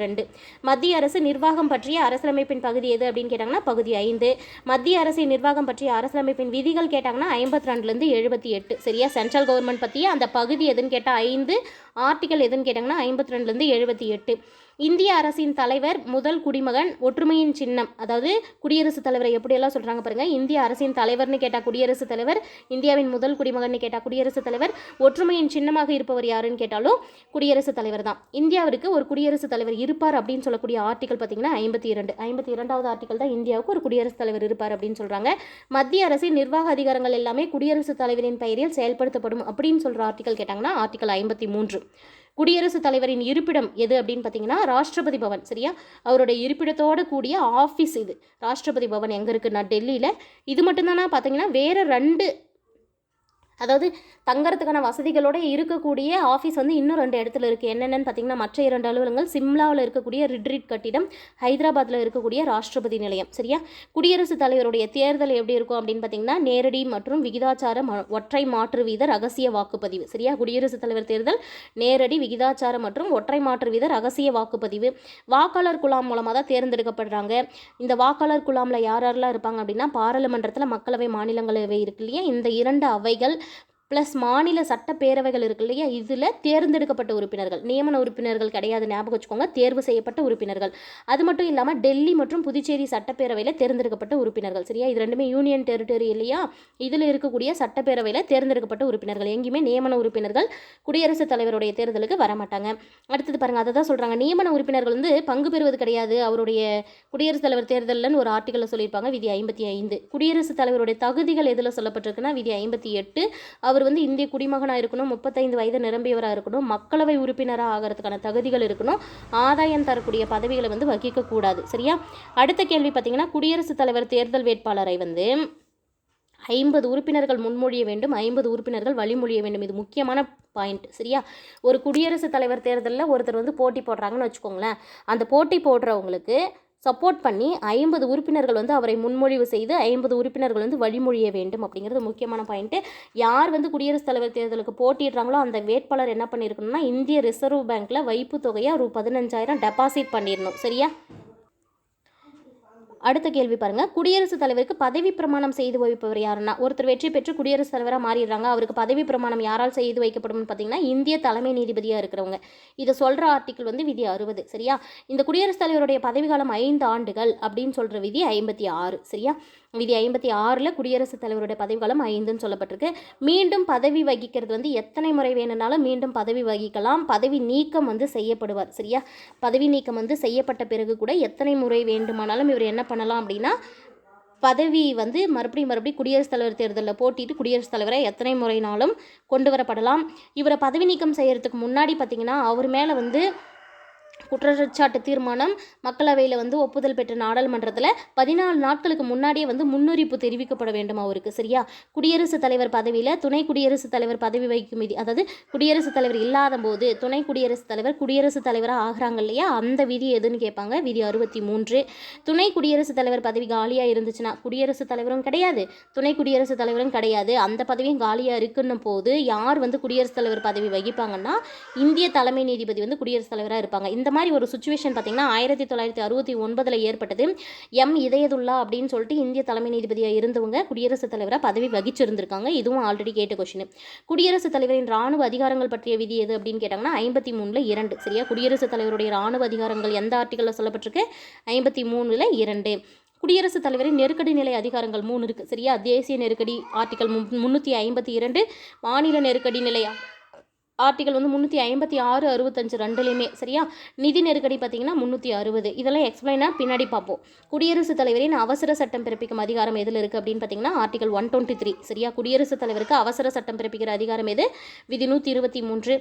குடியரசுத் தலைவர் நீதிமன்றத்தில் அதாவது குடியரசுத் தலைவரை பொறுத்த வரைக்கும் நீதிமன்றத்துக்கு பதில் சொல்ல கடமைப்பட்டவர் கிடையாது சரியா. அவர் எந்த நீதிமன்றமோ அவர் பதவியில் இருக்கும்போது கேள்வி கேட்க முடியாது, அவர் எந்த நீதிமன்றத்துக்கும் பதில் சொல்ல கடமைப்பட்டவர் இல்லை அப்படின்னு அரசியலமைப்பு விதியில் சொல்லப்பட்டிருக்கு. அந்த விதி எது அப்படின்னு பார்த்தீங்கன்னா 361ல் 1. மாநிலங்களவுடைய பதவி வழி தலைவராக இருப்பவர் யாருன்னு கேட்டிருக்காங்க. துணை குடியரசுத் தலைவர் சரியா. துணை குடியரசுத் தலைவர் தான் அவர் பதவியின் வழியாக மாநிலங்களவையுடைய தலைவராக இருப்பாங்க. குடியரசுத் தலைவர் பதவியில் இல்லாத போது துணை குடியரசுத் தலைவர் எத்தனை மாதங்களுக்கு குடியரசுத் தலைவர் பதவியில் வகிப்பாங்க அப்படின்னா அதிகபட்சமாக 6 மாதம் இருக்கலாம் சரிங்களா. இந்தியாவில் முதல் துணை குடியரசுத் தலைவர் யாருன்னு கேட்டாங்கன்னா டாக்டர் வி ராதாகிருஷ்ணன். மத்திய அரசாங்கத்துடைய உண்மையான தலைவர் யாருன்னு கேட்டாங்கன்னா பிரதமர் சரியா. மக்களவையின் பெரும்பான்மை பெற்ற கட்சியோட தலைவரை பிரதமராக நியமிக்கிறாங்க அப்படின்னு சொல்லி யார் நியமிக்கிறாங்கன்னா, மக்களவையில் பெரும்பான்மை கட்சி ஒரு கட்சி பெரும்பான்மை இடங்களை வெற்றி பெற்று ஆட்சி அமைக்குது அப்படின்னா அந்த கட்சி தலைவரை கூப்பிட்டு பிரதமராக நியமனம் செய்வாங்க. யார்? குடியரசுத் தலைவர். அதுதான் கொஸ்டின் கொடுத்துருக்காங்க பாருங்கள். மக்களவையின் பெரும்பான்மை பெற்ற கட்சியின் தலைவரை பிரதமராக நியமிப்பவர் யார் அப்படின்னு கேட்டாங்கன்னா குடியரசுத் தலைவர் சரியா. குடியரசுத் தலைவருக்கும் அமைச்சரவைக்கும் பாலமாக இருப்பவர் பிரதமர். இது ஒரு முக்கியமான கேள்வி, அடிக்கடி கேட்கக்கூடிய கேள்வி. குடியரசுத் தலைவருக்கும் அமைச்சருக்கும் பாலமாக இருப்பவர் பிரதமர். அடுத்த கேள்வி பாருங்கள். நிதி ஆயோக்கின் தலைவர் யாருன்னு கேட்டாங்கன்னா பிரதமர். நிதி ஆயோக்குடைய தலைவர் பிரதமர். இந்தியாவின் முதல் பிரதமர் யாருன்னு கேட்டால் ஜவஹர்லால் நேரு. பிரதமரின் செயலகம் என்பது யாருடைய காலத்தில் பிரதமரின் அலுவலகம் என மாற்றப்பட்டது? ஃபஸ்ட்டு பிரதமரின் செயலகம் அப்படின்னு சொல்லிட்டு தான் இருந்தது. அது ஒருத்தவங்களுடைய காலத்தில் பிரதமரின் அலுவலகமாக மாற்றப்பட்டது. யாருடைய காலத்தில்னா மொரார்ஜி தேசாய். பிரதமர் அலுவலகம் அப்படிங்கிறது எந்த ஆண்டிலிருந்து கொண்டு வரப்பட்டதுன்னு கேட்டாங்கன்னா 1947. இந்த பிரதமர் அலுவலகம் இப்போ பேர் மாற்றிட்டாங்க இல்லையா, அதனால் இந்த பேர் கொடுத்துருக்கேன். பிரதமர் அலுவலகம் எந்த ஆண்டிலிருந்து நடைமுறைக்கு வந்தது? 1947 இந்த 1977 வரைக்கும் அதுக்கு பிரதமர் செயலகம் அப்படின்னு பேர் இருந்தது சரியா. 1977 வரைக்கும் பிரதமர் செயலகம் அப்படின்னு பேர் இருந்தது. அது இப்போ பிரதமர் அலுவலகமாக மாற்றப்பட்டிருக்கு. மொத்த அமைச்சரவையானது பிரதமரையும் சேர்த்து எத்தனை சதவீதத்துக்கு மேல் தாண்டக்கூடாது அப்படின்னு பார்த்தா 5% மேலே தாண்டக்கூடாது. ஒரு அமைச்சரவையில் 100 பேர் இருக்காங்க அப்படின்னா ஒரு சட்டமன்றத்தில் கீழவையில் 100 பேர் இருக்காங்கன்னா அதில் அமைச்சரவையில் 15 பேர் தான் இருக்கணும். 200 பேர் இருக்காங்கன்னா 30 பேர் இருக்கணும். அந்த மாதிரி இது கணக்கு வச்சுக்கோங்களேன். மொத்த அமைச்சரவை பிரதமரையும் சேர்த்து எத்தனை சதவீதத்துக்கு மேலே போகக்கூடாதுன்னா 15%. அமைச்சரவை குழு இருக்கு இல்லையா, அந்த அமைச்சரவை குழு எதற்கு கூட்டு பொறுப்புடையதுன்னு கேட்டால் மக்களவைக்கு. அந்த ஆர்டிக்கல் கேட்டாங்கன்னா 75 சரியா. அமைச்சரவை குழு எதற்கு கூட்டு பொறுப்புடையது? மக்களவைக்கு. அந்த ஆர்டிக்கல் எது? 75. பிரதமரின் கடமைகளை பற்றி கூறும் அரசியலமைப்பு ஷரத்து எது? ஷரத்து 78 சரியா. பிரதமரின் கடமைகளை பற்றி கூறும் ஷரத்து 78. நாட்டின் மிக உயர்ந்த சட்ட வல்லுநர் யாருன்னு கேட்டால் இந்திய தலைமை வழக்கறிஞர். இதுவும் கேட்ட கொஷின். இந்திய தலைமை வழக்கறிஞரை பற்றி கூறும் அரசியலமைப்பு விதி கேட்டாங்கன்னா 76. இதுவும் கேட்ட கேள்வி. மத்திய தலைமை கணக்கு தணிக்கையாளர் பற்றிய விதிகள். இதுவும் ரொம்ப ரொம்ப இம்பார்ட்டன்ட் ப்ளஸ் கேட்ட கொஷின். மத்திய தலைமை கணக்கு தணிக்கையாளர் பற்றிய விதிகள் விதி 148 51. இந்திய பொதுப்பணத்தின் பாதுகாவலர். ரிப்பீட்டடாக கேட்கக்கூடிய கேள்வி. இந்திய பொதுப்பணத்தின் பாதுகாவலர் யார்? இந்திய தலைமை கணக்கு தணிக்கையாளர், அதாவது CAG அப்படின்னு கூட சுருக்கமாக கொடுத்துருவாங்க சரியா. CAGயை நியமிப்பவர் யார் அப்படின்னு பார்த்தீங்கன்னா CAGயை நியமிப்பவர் பதவிக்காலம் இதெல்லாம் கேட்டிருக்காங்க இல்லையா. CAGயை நியமிப்பவர் குடியரசுத் தலைவர். பதவிக்காலம் 6 ஆண்டுகள் அல்லது 65 வயது வரை. 6 ஆண்டுகள் அல்லது 65 வயது வரை. நாடாளுமன்ற அரசாங்கத்திற்கு எடுத்துக்காட்டு எதுன்னு பார்த்தீங்கன்னா இந்தியா மற்றும் இங்கிலாந்து. நாடாளுமன்ற அரசாங்கத்திற்கு எடுத்துக்காட்டு இந்தியா, இங்கிலாந்து. அதிபர் முறை அரசாங்கத்திற்கு எடுத்துக்காட்டு கேட்டால் அமெரிக்கா மற்றும் பிரான்ஸு. மாநிலங்களவையுடைய அதிகபட்ச உறுப்பினர்களுடைய எண்ணிக்கை கேட்டாங்கன்னா 250. மாநிலங்களவைக்கு குடியரசுத் தலைவர் எத்தனை உறுப்பினர்களை நியமனம் செய்கிறார் அப்படின்னு கேட்டாங்கன்னா 12. மக்களவைக்கு தேர்ந்தெடுக்கப்படும் உறுப்பினர்கள் எத்தனைன்னு பார்த்தீங்கன்னா 543. மக்களவைக்கு குடியரசுத் தலைவர் நியமனம் செய்யும் உறுப்பினர்கள்னு கேட்டாங்கன்னா 2 ஆங்கிலோ இந்தியர்களை நியமனம் செய்வாங்க. இதுக்கான ஆர்டிகல் 331 சரியா. அடுத்து பாருங்கள், மக்களவை தலைவர் யாருன்னு கேட்டாங்கன்னா சபாநாயகர். மக்களவையுடைய தலைவர் சபாநாயகர். பாராளுமன்றத்தின் கூட்டுக்கூட்டத்திற்கு தலைமை ஏற்பவரும் சபாநாயகர். மக்களவை மற்றும் மாநிலங்களவை இதோட எதிர்க்கட்சி தலைவர்கள் எந்த ஆண்டு முதல் சட்டப்பூர்வ அங்கீகாரம் பெற்றது அப்படின்னா 1977. மக்களவையிலையும் எதிர்க்கட்சி தலைவர் இருப்பாங்க, மாநிலங்களவையிலையும் எதிர்க்கட்சி தலைவர் இருப்பாங்க. இதோடைய எதிர்க்கட்சி தலைவர்களுக்கு சட்டப்பூர்வ அங்கீகாரம் வழங்கப்பட்ட ஆண்டு 1977. இந்த 77 எனக்கு என்ன ஞாபகம் வருது அப்படின்னு பார்த்தீங்கன்னா பிரதமருடைய செயலகத்தை பிரதமருடைய அலுவலகமாக மாற்றினாங்களே, அது ஞாபகம் வருது. இந்த 77 அப்படிங்கும்போது உங்களுக்கு என்ன ஞாபகம் வருதுன்னு கண்டிப்பாக கமெண்ட்டில் கமெண்ட் பண்ணுங்கள். சரியா? அடுத்து பாருங்கள், பாராளுமன்ற அமர்வின் முதல் 1 மணி நேரம் கேள்வி நேரம். சரியா? பாராளுமன்றத்தில் கேள்வி நேரம் எது அப்படின்னு பார்த்தோம்னா அந்த அமருடைய முதல் 1 மணி நேரம். இந்த கேள்வி நேரத்துக்கு பிறகு வரக்கூடியதுக்கு நேரம் என்ன பேருன்னு பார்த்தீங்கன்னா பூஜ்ய நேரம். சரியா? பூஜ்ய நேரம் இந்தியாவில் எப்போ இருந்து கொண்டு வரப்பட்டதுன்னு ஒரு கேள்வி கேட்டிருக்காங்க. 1962 முதல். சரியா? பூஜ்ய நேரம் இந்தியாவில் எப்போது இருந்து கொண்டு வரப்பட்டது? 1962. கவன ஈர்ப்பு தீர்மானம் இந்தியாவில் எந்த ஆண்டிலிருந்து கடைபிடிக்கப்படுதுன்னு ஆல்ரெடி கேட்டிருக்காங்க. 1954. கவன ஈர்ப்பு தீர்மானம் இந்தியாவில் எந்த ஆண்டு முதல் கடைபிடிக்கப்படுகிறது? 1954. பொது முக்கியத்துவம் வாய்ந்த விவகாரங்களில் அமைச்சரின் கவனத்தை ஈர்க்க கொண்டு வரப்படும் தீர்மானத்துக்கு பேர் தான் கவன ஈர்ப்பு தீர்மானம். ஏதாவது ஒரு முக்கியமான விஷயத்தில் அமைச்சருடைய கவனத்தை ஈர்க்க கொண்டு வரப்படும் தீர்மானம் கவன ஈர்ப்பு தீர்மானம். அமைச்சரவை இருக்கு இல்லையா, அமைச்சரவை மக்களவைக்கு கூட்டு பொறுப்பு உடையது அப்படின்னு சொல்கிற ஆர்டிக்கல் எதுன்னு பார்த்தீங்கன்னா 75. அமைச்சரவையானது மக்களவைக்கு கூட்டு பொறுப்புடையது அப்படின்னு சொல்லக்கூடிய விதி 75. பண மசோதா பற்றிய ஷரத்து பாருங்கள், ரொம்ப முக்கியமானது. பண மசோதா பற்றிய ஆர்டிக்கல் ஆர்டிக்கல் 110. மக்களவையில் மட்டும்தான் பண மசோதா அறிமுகப்படுத்த முடியும். அதை தான் மக்களவையில் மட்டும் அறிமுகம் செய்யக்கூடிய மசோதா இது பண மசோதா. ஒரு மசோதா சாதாரண மசோதாவா இல்லை பண மசோதாவில் வருதா அப்படின்னு முடிவு செய்கிறவங்க யாருன்னு பார்த்தீங்கன்னா சபாநாயகர். சரியா? ஒரு மசோதா சாதாரண மசோதாவா அல்லது பண மசோதாவா என்று முடிவு செய்பவர் சபாநாயகர். பாராளுமன்றத்தின் அரசியலமைப்பை திருத்தும் அதிகாரம் அரசியலமைப்பின் எந்த விதிக்கு கீழே இருக்குது அப்படின்னு பார்த்தீங்கன்னா பகுதி 20 விதி 368 இருக்குது. பாராளுமன்றத்தில் அரசியலமைப்பை திருத்தலாம், அந்த அரசியலமைப்பை திருத்தக்கூடிய அதிகாரம் பாராளுமன்றத்துக்கிட்ட இருக்கு இல்லையா, அது எதில் வருதுன்னு பார்த்தீங்கன்னா பகுதி 20 விதி 368. அரசியலமைப்பை திருத்தும் நடைமுறை எங்கேருந்து பெறப்பட்டதுன்னா தென்னாப்பிரிக்காவிலிருந்து. அரசியலமைப்பை திருத்தும் 3 முறைகள் என்னென்னு பார்த்தீங்கன்னா சாதாரண பெரும்பான்மை, முழு பெரும்பான்மை, அறுதி பெரும்பான்மை. சரியா? சாதாரண பெரும்பான்மை, முழு பெரும்பான்மை, அறுதி பெரும்பான்மை. இதில் சாதாரண பெரும்பான்மைன்றது வந்திருக்கிறவங்களில் பாதிக்கு மேலே ஓட் பண்ணால் போதும். முழு பெரும்பான்மை அப்படிங்கிறது வந்து அன்னைக்கு அவைக்கு வந்தவங்களில் பாதிக்கு மேலே இருந்தால் போதும். இதில் வந்திருக்கிறவங்களில் 3/2 பங்கு உறுப்பினர்கள் ஓட் பண்ணணும். அறுதி பெரும்பான்மை அப்படிங்கிறது அவைக்கு வந்திருக்கிறவங்களில் 3/2 பங்கு ஓட் பண்ணி மாநில சட்டப்பேரவைகள் இருக்கு இல்லையா, அதுலேயும் ஒப்புதல் வரது தான் அறுதி பெரும்பான்மை. சரியா? ஆண்டு நிதிநிலை அறிக்கை, அதாவது பட்ஜெட்னு சொல்கிறோம் இல்லையா, அதை பற்றின அரசியலமைப்பு விதி கேட்டாங்கன்னா 112. 2017 வரைக்கும் அரசியலமைப்பில் எத்தனை வகையான பட்ஜெட் இருந்தது அப்படின்னு கேட்குறாங்க பாருங்கள். 2 பட்ஜெட் இருந்தது. ரயில்வே பட்ஜெட், பொது பட்ஜெட்டுன்னு சொல்லிட்டு 2 பட்ஜெட். 2017 தான் அதை ஒன்றா சேர்த்துருப்பாங்க.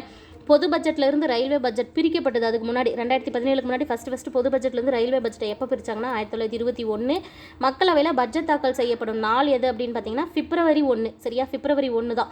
2017 வரைக்கும் பார்த்தீங்கன்னா பிப்ரவரியுடைய கடைசி நாள் தான் பட்ஜெட் தாக்கல் செய்துட்டு இருந்தாங்க. 2017 தான் பிப்ரவரி 1ஆம் தேதி பட்ஜெட் தாக்கல் செய்கிறாங்க. அடுத்த கேள்வி பாருங்கள், பொது கணக்கு குழு உறுப்பினர்கள் எத்தனை பேர்? மக்களவையில் பொதுக்கணக்கு குழுன்னு ஒரு குழு இருக்கும். அதில் உறுப்பினர்களாக இருக்கிறது மொத்தம் 22 பேர். சரியா? அதில் மக்களவையில் 15 பேர், மாநிலங்களவையில் 7 பேர். மாநில அரசாங்கம் பற்றிய அரசியலமைப்பு பகுதி எது அப்படின்னு பார்த்தீங்கன்னா பகுதி 6. மாநில அரசாங்கம் பற்றிய அரசியலமைப்பு எந்த விதியில் இருக்குதுன்னா 153 167. மாநில அரசுடைய அரசியலமைப்பு தலைவர் யாருன்னா ஆளுநர். மாநில நிர்வாகத்தின் உண்மையான தலைவர் யாருன்னு கேட்டாங்கன்னா முதலமைச்சர். மாநில ஆளுநரை நியமனம் செய்பவர் யாருன்னு கேட்டாங்கன்னா குடியரசுத் தலைவர். இதெல்லாம் ஆல்ரெடி நிறைய டைம் ரிப்பீட்டாக நீங்கள் கேட்டிருப்பீங்களே, அதனால் ஜஸ்ட் வாசிச்சிருக்கேன். சரியா?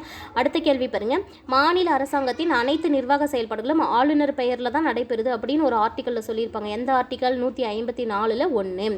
சட்ட மேலவைக்கு 1/6 பங்கு உறுப்பினர்களை நியமனம் செய்பவர் யார்? ஆளுநர். ஆளுநரின் அவசர சட்டம் பிறப்பிக்கும் ஷரத்து எது? 213. இதுவே குடியரசுத் தலைவர் இருந்தால் இதை லைட்டாக மாடிஃபை பண்ணிக்கோங்க, 123. இதை அப்படியே மாடிஃபை பண்ணி 213 போட்டால் ஆளுநருக்கு. சரியா? அடுத்த கேள்வி பாருங்கள், முதலமைச்சரை தலைவராய் கொண்ட அமைச்சர் குழு ஆளுநருக்கு உதவும் என கூறும் அரசியலமைப்பு ஷரத்து எது அப்படின்னு பார்த்தீங்கன்னா ஷரத்து 163. ஸோ இந்த கொஸ்டின் நல்லா பார்த்து வச்சுக்கோங்க. முதலமைச்சரை தலைவராக கொண்ட அமைச்சர் குழு ஆளுநருக்கு உதவும் என கூறும் அரசியலமைப்பு ஷரத்து எது அப்படின்னு கேட்டாங்கன்னா ஷரத்து 163. இதுவும் பாருங்கள் முன்ன மாதிரி தான், பிரதமரை சேர்த்துங்கிற மாதிரி இங்கே முதலமைச்சரையும் சேர்த்து மொத்த அமைச்சரவை உறுப்பினர்களின் எண்ணிக்கை சட்டமன்ற உறுப்பினர்களின் எண்ணிக்கையில் 15% தாண்டக்கூடாது அப்படின்னு சொல்கிற ஆர்டிக்கல் கேட்டாங்கன்னா 164 1A. இதெல்லாம் கேட்கக்கூடிய கேள்விகள். சரியா? மாநில தலைமை வழக்கறிஞர் பற்றி கூறும் விதி எது அப்படின்னு கேட்டாங்கன்னா விதி 165 பகுதி 6. இது இம்பார்ட்டண்டான கொஷின், ஆல்ரெடி கேட்ட கொஷின் கூட. மாநில தலைமை வழக்கறிஞரை பற்றி கூறும் விதி எது? விதி 165 பகுதி எது அப்படின்னு கேட்டாங்கன்னா 6வது பகுதி. மாநிலத்தின் மிக உயர்ந்த சட்ட வல்லுநர் அப்படின்னு பார்த்தீங்கன்னா மாநில தலைமை வழக்கறிஞர். மாநில சட்டமன்றம் தொடர்பான விதிகள் கேட்டாங்கன்னா சட்டமன்றம் இருக்குது இல்லையா, அது பேசிஸில் இருக்கக்கூடிய விதிகள் மட்டும் பார்த்தீங்கன்னா 168 212 வரைக்கும். எந்த பகுதி அப்படின்னு கேட்டாங்கன்னா பகுதி 6. அடுத்த கேள்வி, மாநில அரசாங்கத்தின் சட்டமியற்றும் அமைப்பு எது அப்படின்னு கேட்டாங்கன்னா சட்டமன்றம் தான். மாநில அரசாங்கத்துடைய சட்டமியற்றக்கூடிய அமைப்பு சட்டமன்றம். இந்தியாவில் எத்தனை மாநிலங்கள் இருக்குது? 28 மாநிலங்கள் இருக்குது, 8 யூனியன் பிரதேசங்கள் இருக்குது. இதில் ஈரவை சட்டமன்றங்கள் இருக்கக்கூடிய மாநிலங்கள் எது அப்படின்னு பார்த்தீங்கன்னா உத்தரப்பிரதேசம், பீகார், ஆந்திரா, மகாராஷ்டிரா, கர்நாடகா, தெலுங்கானா. சரியா? உத்தரப்பிரதேசம், பீகார், ஆந்திரா, மகாராஷ்டிரா, கர்நாடகா, தெலுங்கானா. முன்னாடி பார்த்தீங்கன்னா ஜம்மு அண்ட் காஷ்மீரும் இருந்தது. எப்போ அப்படின்னா அதுக்குன்னு சிறப்புரிமை கொடுத்துருந்தாங்க இல்லையா, அப்போ அதில் வந்து ஈரவை சட்டமன்றமாக தான் இருந்தது. அதோடைய ஈரவை சட்டமன்றம் வந்து இப்போ கிடையாது. சரியா? சட்டப்பேரவை மட்டும்தான் இருக்குது. இது ரீசெண்டாக வந்து ஒரு கொஷினில் கேட்டிருந்தாங்க, சப்ஸ்கிரைபர்ஸும் இதை டவுட் கேட்டிருந்தீங்க. ஜம்மு காஷ்மீரில் வந்து ஈரவை சட்டமன்றம் கிடையாது இப்போது. சரியா? 2019 அதோடைய சிறப்புரிமை நீக்கினாங்க இல்லையா, அப்போ இருந்து இதோடைய சிறப்புரிமைகள் நீக்கப்பட்ட போது இருந்து இதில் ஈரவை சட்டமன்றம் வந்து இல்லை. உத்தரப்பிரதேசம், பீகார், ஆந்திரா, மகாராஷ்டிரா, கர்நாடகா, தெலுங்கானா இந்த 6 ஸ்டேட்டில் மட்டும் சட்டப்பேரவையும் சட்ட மேலவையும் இருக்குது. சரிங்களா? அடுத்த கேள்வி பாருங்கள். ஜம்மு காஷ்மீர் அக்டோபர் 31, 2019 அன்று யூனியன் பிரதேசமாக மாற்றப்பட்டது. இது முக்கியமான கேள்வி. ஜம்மு காஷ்மீர் வந்து சிறப்புரிமை பெற்று ஒரு மாநிலமாக தான் இருந்தது. ஸோ அது எப்போ வந்து யூனியன் டெரிட்டரியாக மாற்றினாங்க அப்படின்னு பார்த்தீங்கன்னா அக்டோபர் 31, 2019. அதுக்கு முன்னாடி தான் பாருங்கள் ஈரவை சட்டமன்றம் இருந்தது அப்படின்னு மென்ஷன் பண்ணியிருக்கேன். அடுத்த கேள்வியை பாருங்கள். சட்டமன்றத்தின் அதிகபட்ச குறைந்தபட்ச உறுப்பினர்களின் எண்ணிக்கை அதிகபட்சமாக எத்தனை பேர் இருக்கலாம் அப்படின்னா 500 பேர். குறைந்தபட்சம் எத்தனை பேராவது இருக்கணும்னு பார்த்தீங்கன்னா 60. சரியா? அதிகபட்ச உறுப்பினர்கள் 500, குறைந்தபட்ச உறுப்பினர்கள் 60. அடுத்த கொஸ்டின் பாருங்க. சட்டமன்றங்களில் எஸ்சி மற்றும் எஸ்டிக்கான இடஒதுக்கீடு பாருங்க 104வது அரசியலமைப்பு சட்டத்திருத்தத்தின்படி எத்தனை ஆண்டுகளுக்கு நீட்டிப்பு செய்யப்பட்டதுன்னா 2030வது வருஷம் வரைக்கும். இன்னும் 10 வருஷத்துக்கு. ஆல்ரெடி 2020 வரைக்கும் இருந்தது. இன்னும் 10 ஆண்டுகளுக்கு நீட்டிச்சு அது 2030வது ஆண்டு வரை வந்து நீட்டிச்சிருக்காங்க. எதுன்னு பார்த்தீங்கன்னா சட்டமன்றத்தில் எஸ்சி எஸ்டியோடைய இடஒதுக்கீடு. அந்த எந்த ஆர்டிகல் படி அப்படின்னா எந்த சட்டத்திருத்தத்தின் படினா 104வது சட்டத்திருத்தத்தின் படி. நெருக்கடி நிலை இருக்கு இல்லைங்களா, நெருக்கடி நிலையின் போது சட்டமன்றத்துடைய பதவிக்காலம் நார்மலாக சட்டமன்றத்தோட பதவிக்காலம் 5 ஆண்டுகள் இருக்குல்ல, அந்த 5 ஆண்டுகள்லேருந்து 1 ஆண்டுகள் இன்க்ரீஸ் பண்ணி 6 ஆண்டுகளாக மாற்ற முடியும். சரியா? அதுதான் இந்த கேள்வியில் இருக்குது. நெருக்கடி நிலையின் போது சட்டமன்றத்தின் பதவிக்காலம் அதிகபட்சமாக எத்தனை ஆண்டுகள் நீட்டிக்கப்படலாம் அப்படின்னு கேட்டாங்கன்னா 1 ஆண்டு நீட்டிக்கப்படலாம். அதாவது 5 ஆண்டுகள் அப்படிங்கிறது 6 ஆண்டுகளாக கொண்டு வரலாம். சட்டப்பேரவைக்கான வேறு பெயர்கள்னு பார்த்தீங்கன்னா விதான் சபா அல்லது கீழவை. சட்ட மேலவைக்கு வேறு பெயர்கள் பார்த்தீங்கன்னா மேலவைன்னு சொல்லுவோம் அல்லது விதான் பரிஷத் அப்படின்னு சொல்லுவோம். சட்ட மேலவையை கலைக்க முடியாது. ஒவ்வொரு 2 ஆண்டுகளுக்கு ஒரு முறை எத்தனை உறுப்பினர்கள் ஓய்வு பெறுகின்றன. சட்ட மேலவை அப்படிங்கிறது வந்து கலைக்க முடியாத அவை. ஆனால் உறுப்பினர்கள் பார்த்தீங்கன்னா ஒவ்வொரு 2 வருஷத்துக்கு ஒரு முறை வந்து அதில் 3 1/4 உறுப்பினர்கள் வந்து ஓய்வு பெறுவாங்க. அதுதான் இந்த கேள்வியில் இருக்குது. சட்ட மேலவை உறுப்பினர்கள் பாருங்கள் எப்படியெல்லாம் நியமனம் செய்யப்படுறாங்க அப்படின்னு பார்த்தீங்கன்னா 3 1/4 உறுப்பினர்கள் வந்து உள்ளாட்சி உறுப்பினர்களால் தேர்வு செய்யப்படுவாங்க. 12 1/4 உறுப்பினர்கள் வந்து பட்டதாரி ஆசிரியர்களால் தேர்ந்தெடுக்கப்படுவாங்க. 12 1/4 உறுப்பினர்கள் ஆசிரியர்களால் தேர்ந்தெடுக்கப்படுவாங்க. சரியா? இது பட்டதாரிகளால், இது பட்டதாரி ஆசிரியர்களால். சரியா? 3 1/4 உள்ளாட்சி உறுப்பினர்களாலும் 12 1/4 பட்டதாரிகளாலும் அடுத்தது 12 1/4 ஆசிரியர்கள் அதாவது பட்டதாரி ஆசிரியர்களாலும் 3 1/4 உறுப்பினர்கள் சட்டப்பேரவை உறுப்பினர்களாலும் 6 1/4 உறுப்பினர் வந்து ஆளுநரின் நியமனம் மூலமாகும். இப்படி தான் இந்த சட்ட மேலவையில் இருக்கக்கூடிய உறுப்பினர்கள் வந்து தேர்ந்தெடுக்கப்படுறாங்க.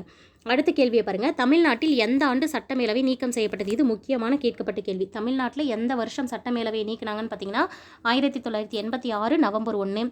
இதுவே சட்டப்பேரவையில் நம்ம வந்து சட்டப்பேரவை உறுப்பினர் ஆகணும்னா 25 வயதை வந்து கம்ப்ளீட் பண்ணியிருக்கணும். சட்ட மேலவையில் உறுப்பினர் ஆகணும் அப்படின்னு பார்த்தீங்கன்னா 30 வயதை கம்ப்ளீட் பண்ணியிருக்கணும்.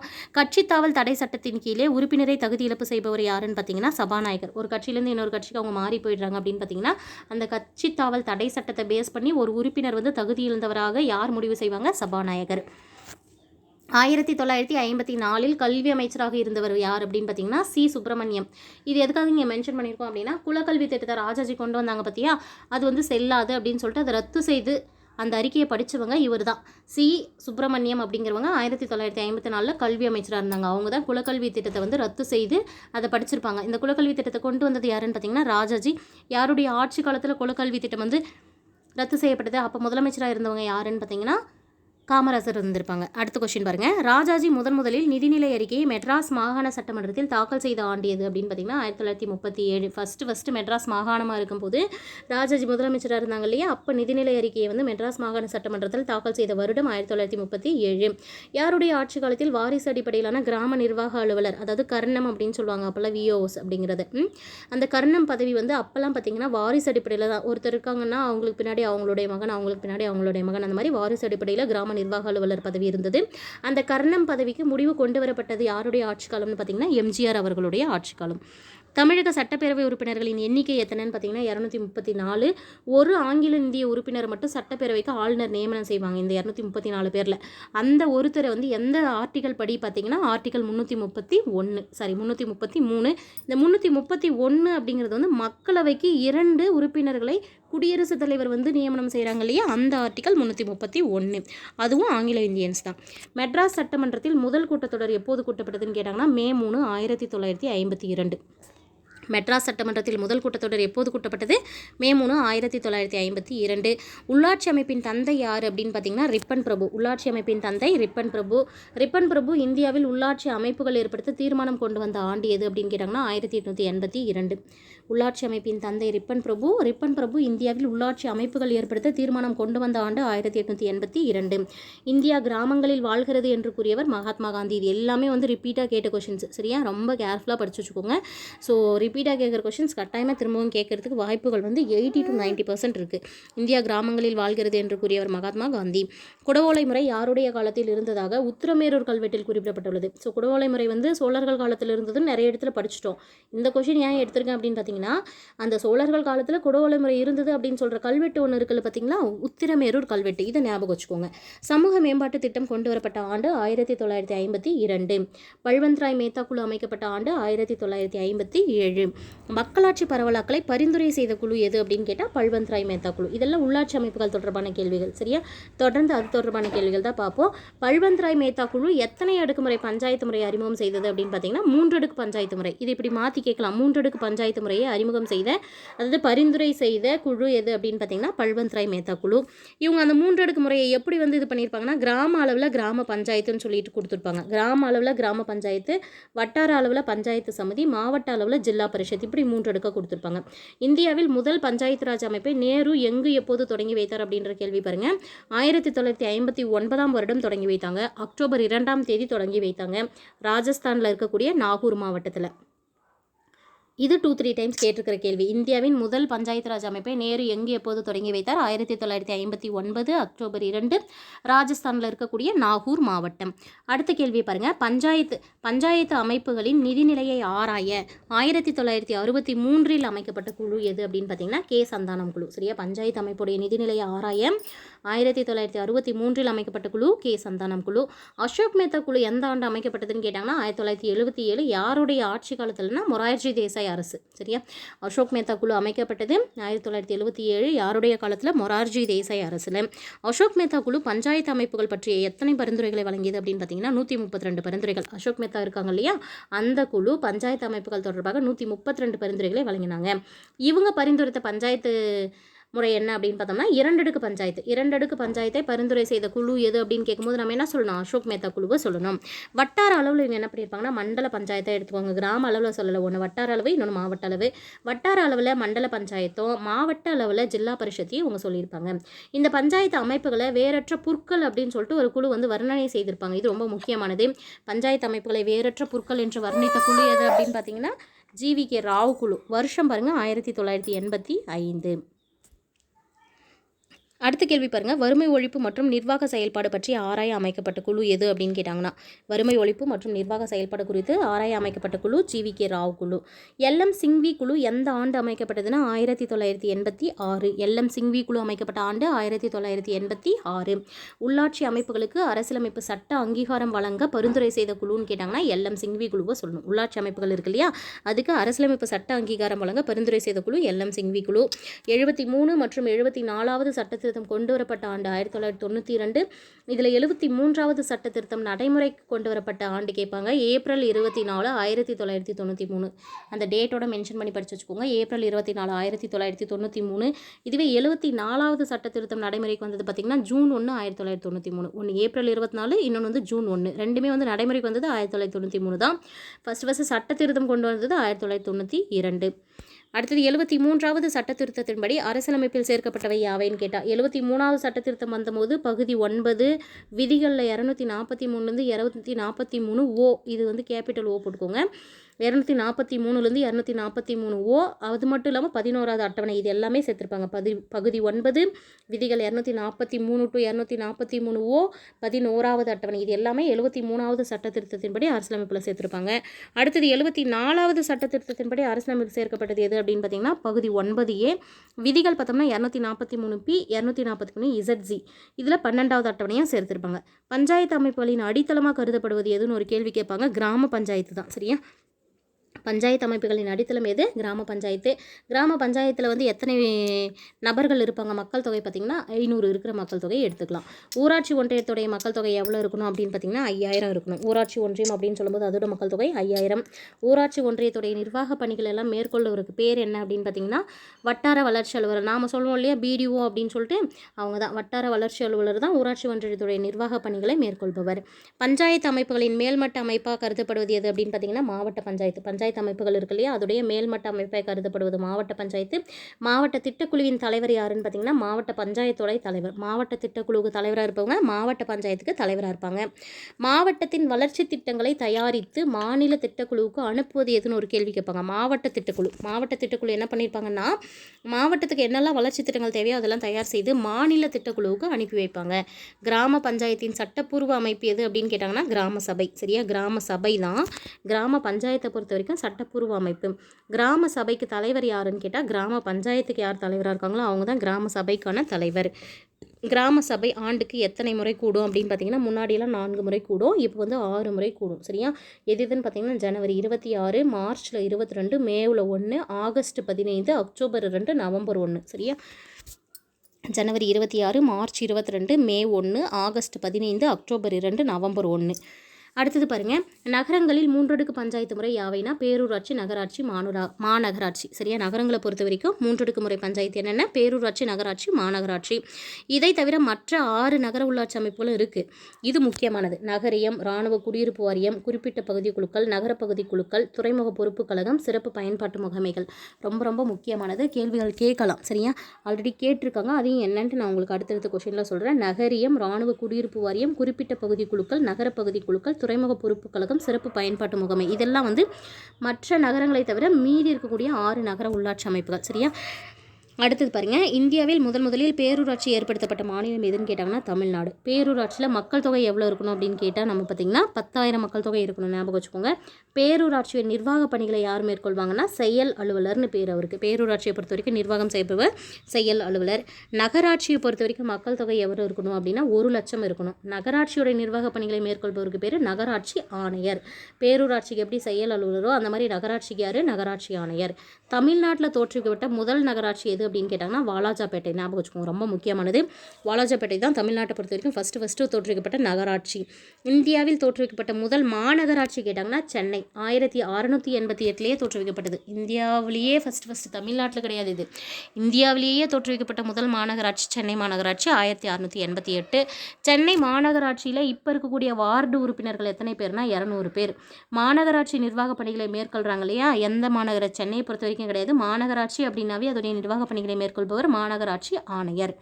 இந்த மாநகராட்சியை பொறுத்த வரைக்கும் மக்கள் தொகை குறைந்தபட்சம் எவ்வளோ இருப்பாங்க அப்படின்னா 10,00,000 இருப்பாங்க. மாநகராட்சியுடைய தந்தை அல்லது மாநகராட்சியின் முதல் குடிமகன் அல்லது மாநகராட்சியின் தலைவன். இதில் எந்த கேள்வி கேட்டாலும் மாநகராட்சியின் தந்தை, மாநகராட்சியின் முதல் குடிமகன், மாநகராட்சியின் தலைவன், இது எது கேட்டாலும் ஆன்சர் பார்த்திங்கன்னா மேயர்.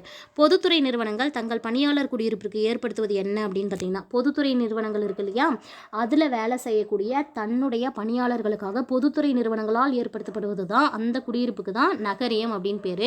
இந்த பொதுத்துறை நிறுவனங்களில் 11% ஆஃப் அமௌண்ட்டை வந்து இந்த நகரியத்துக்காக செலவு பண்ணுவாங்க.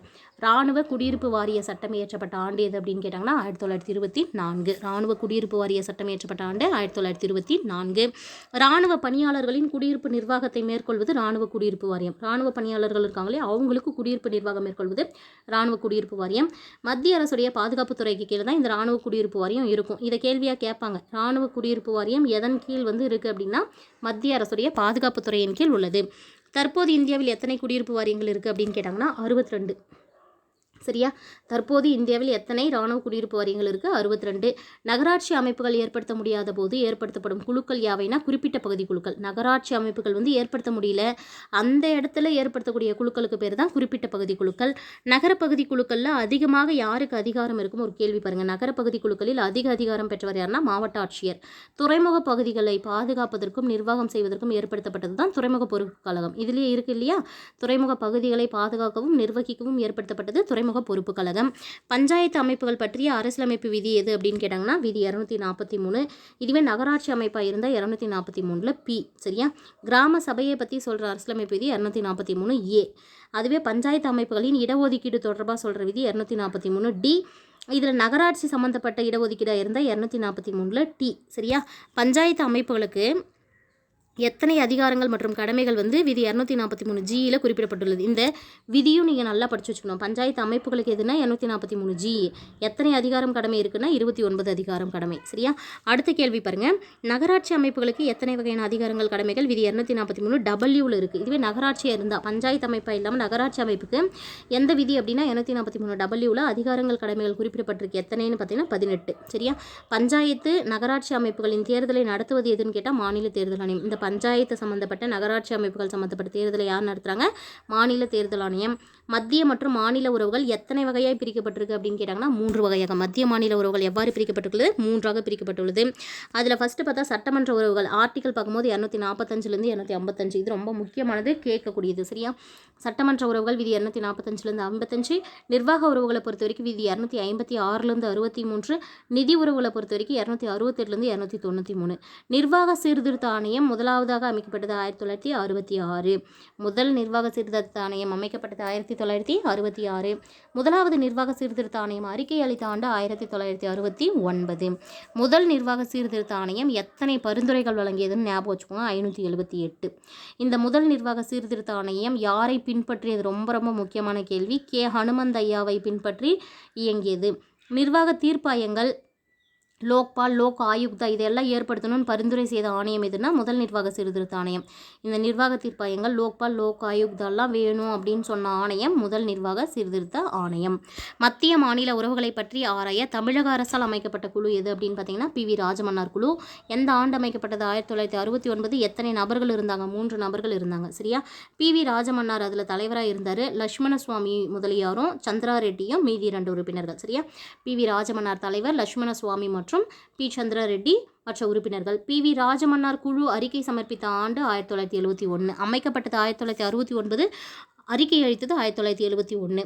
இதில் முக்கியமாக இவங்க வந்து ராஜமன்னார் குழு வந்து என்னென்ன பரிந்துரைகள் கொடுத்தாங்கன்னா மாநில சுயாட்சி வேணும், நிதிக்குழு நிரந்தரமாக்க வேண்டும், எஞ்சிய அதிகாரங்கள்லாம் மாநில அரசுக்கிட்ட கொடுக்கணும் அப்படின்னு சொல்லி சொன்னாங்க. சரியா? மாநில சுயாட்சி வேணும், நிதிக்குழு நிரந்தரமாக்கப்படணும், எஞ்சிய அதிகாரம் மாநில அரசுக்கிட்ட இருக்கணும் அப்படின்னு சொல்லுவாங்க.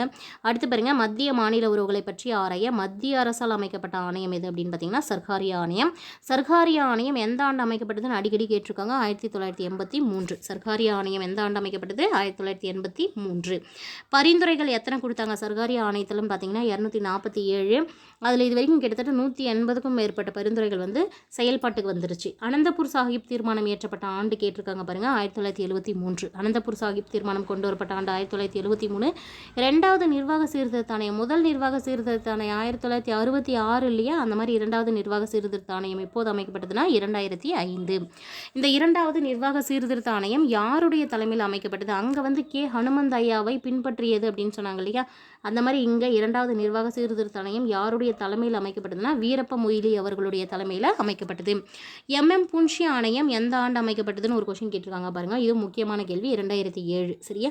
இது வந்து ஒரு 5 நபர் குழு. இந்த எம்.எம். பூஞ்சி குழு அப்படிங்கிறது வந்து 5 நபர் குழு.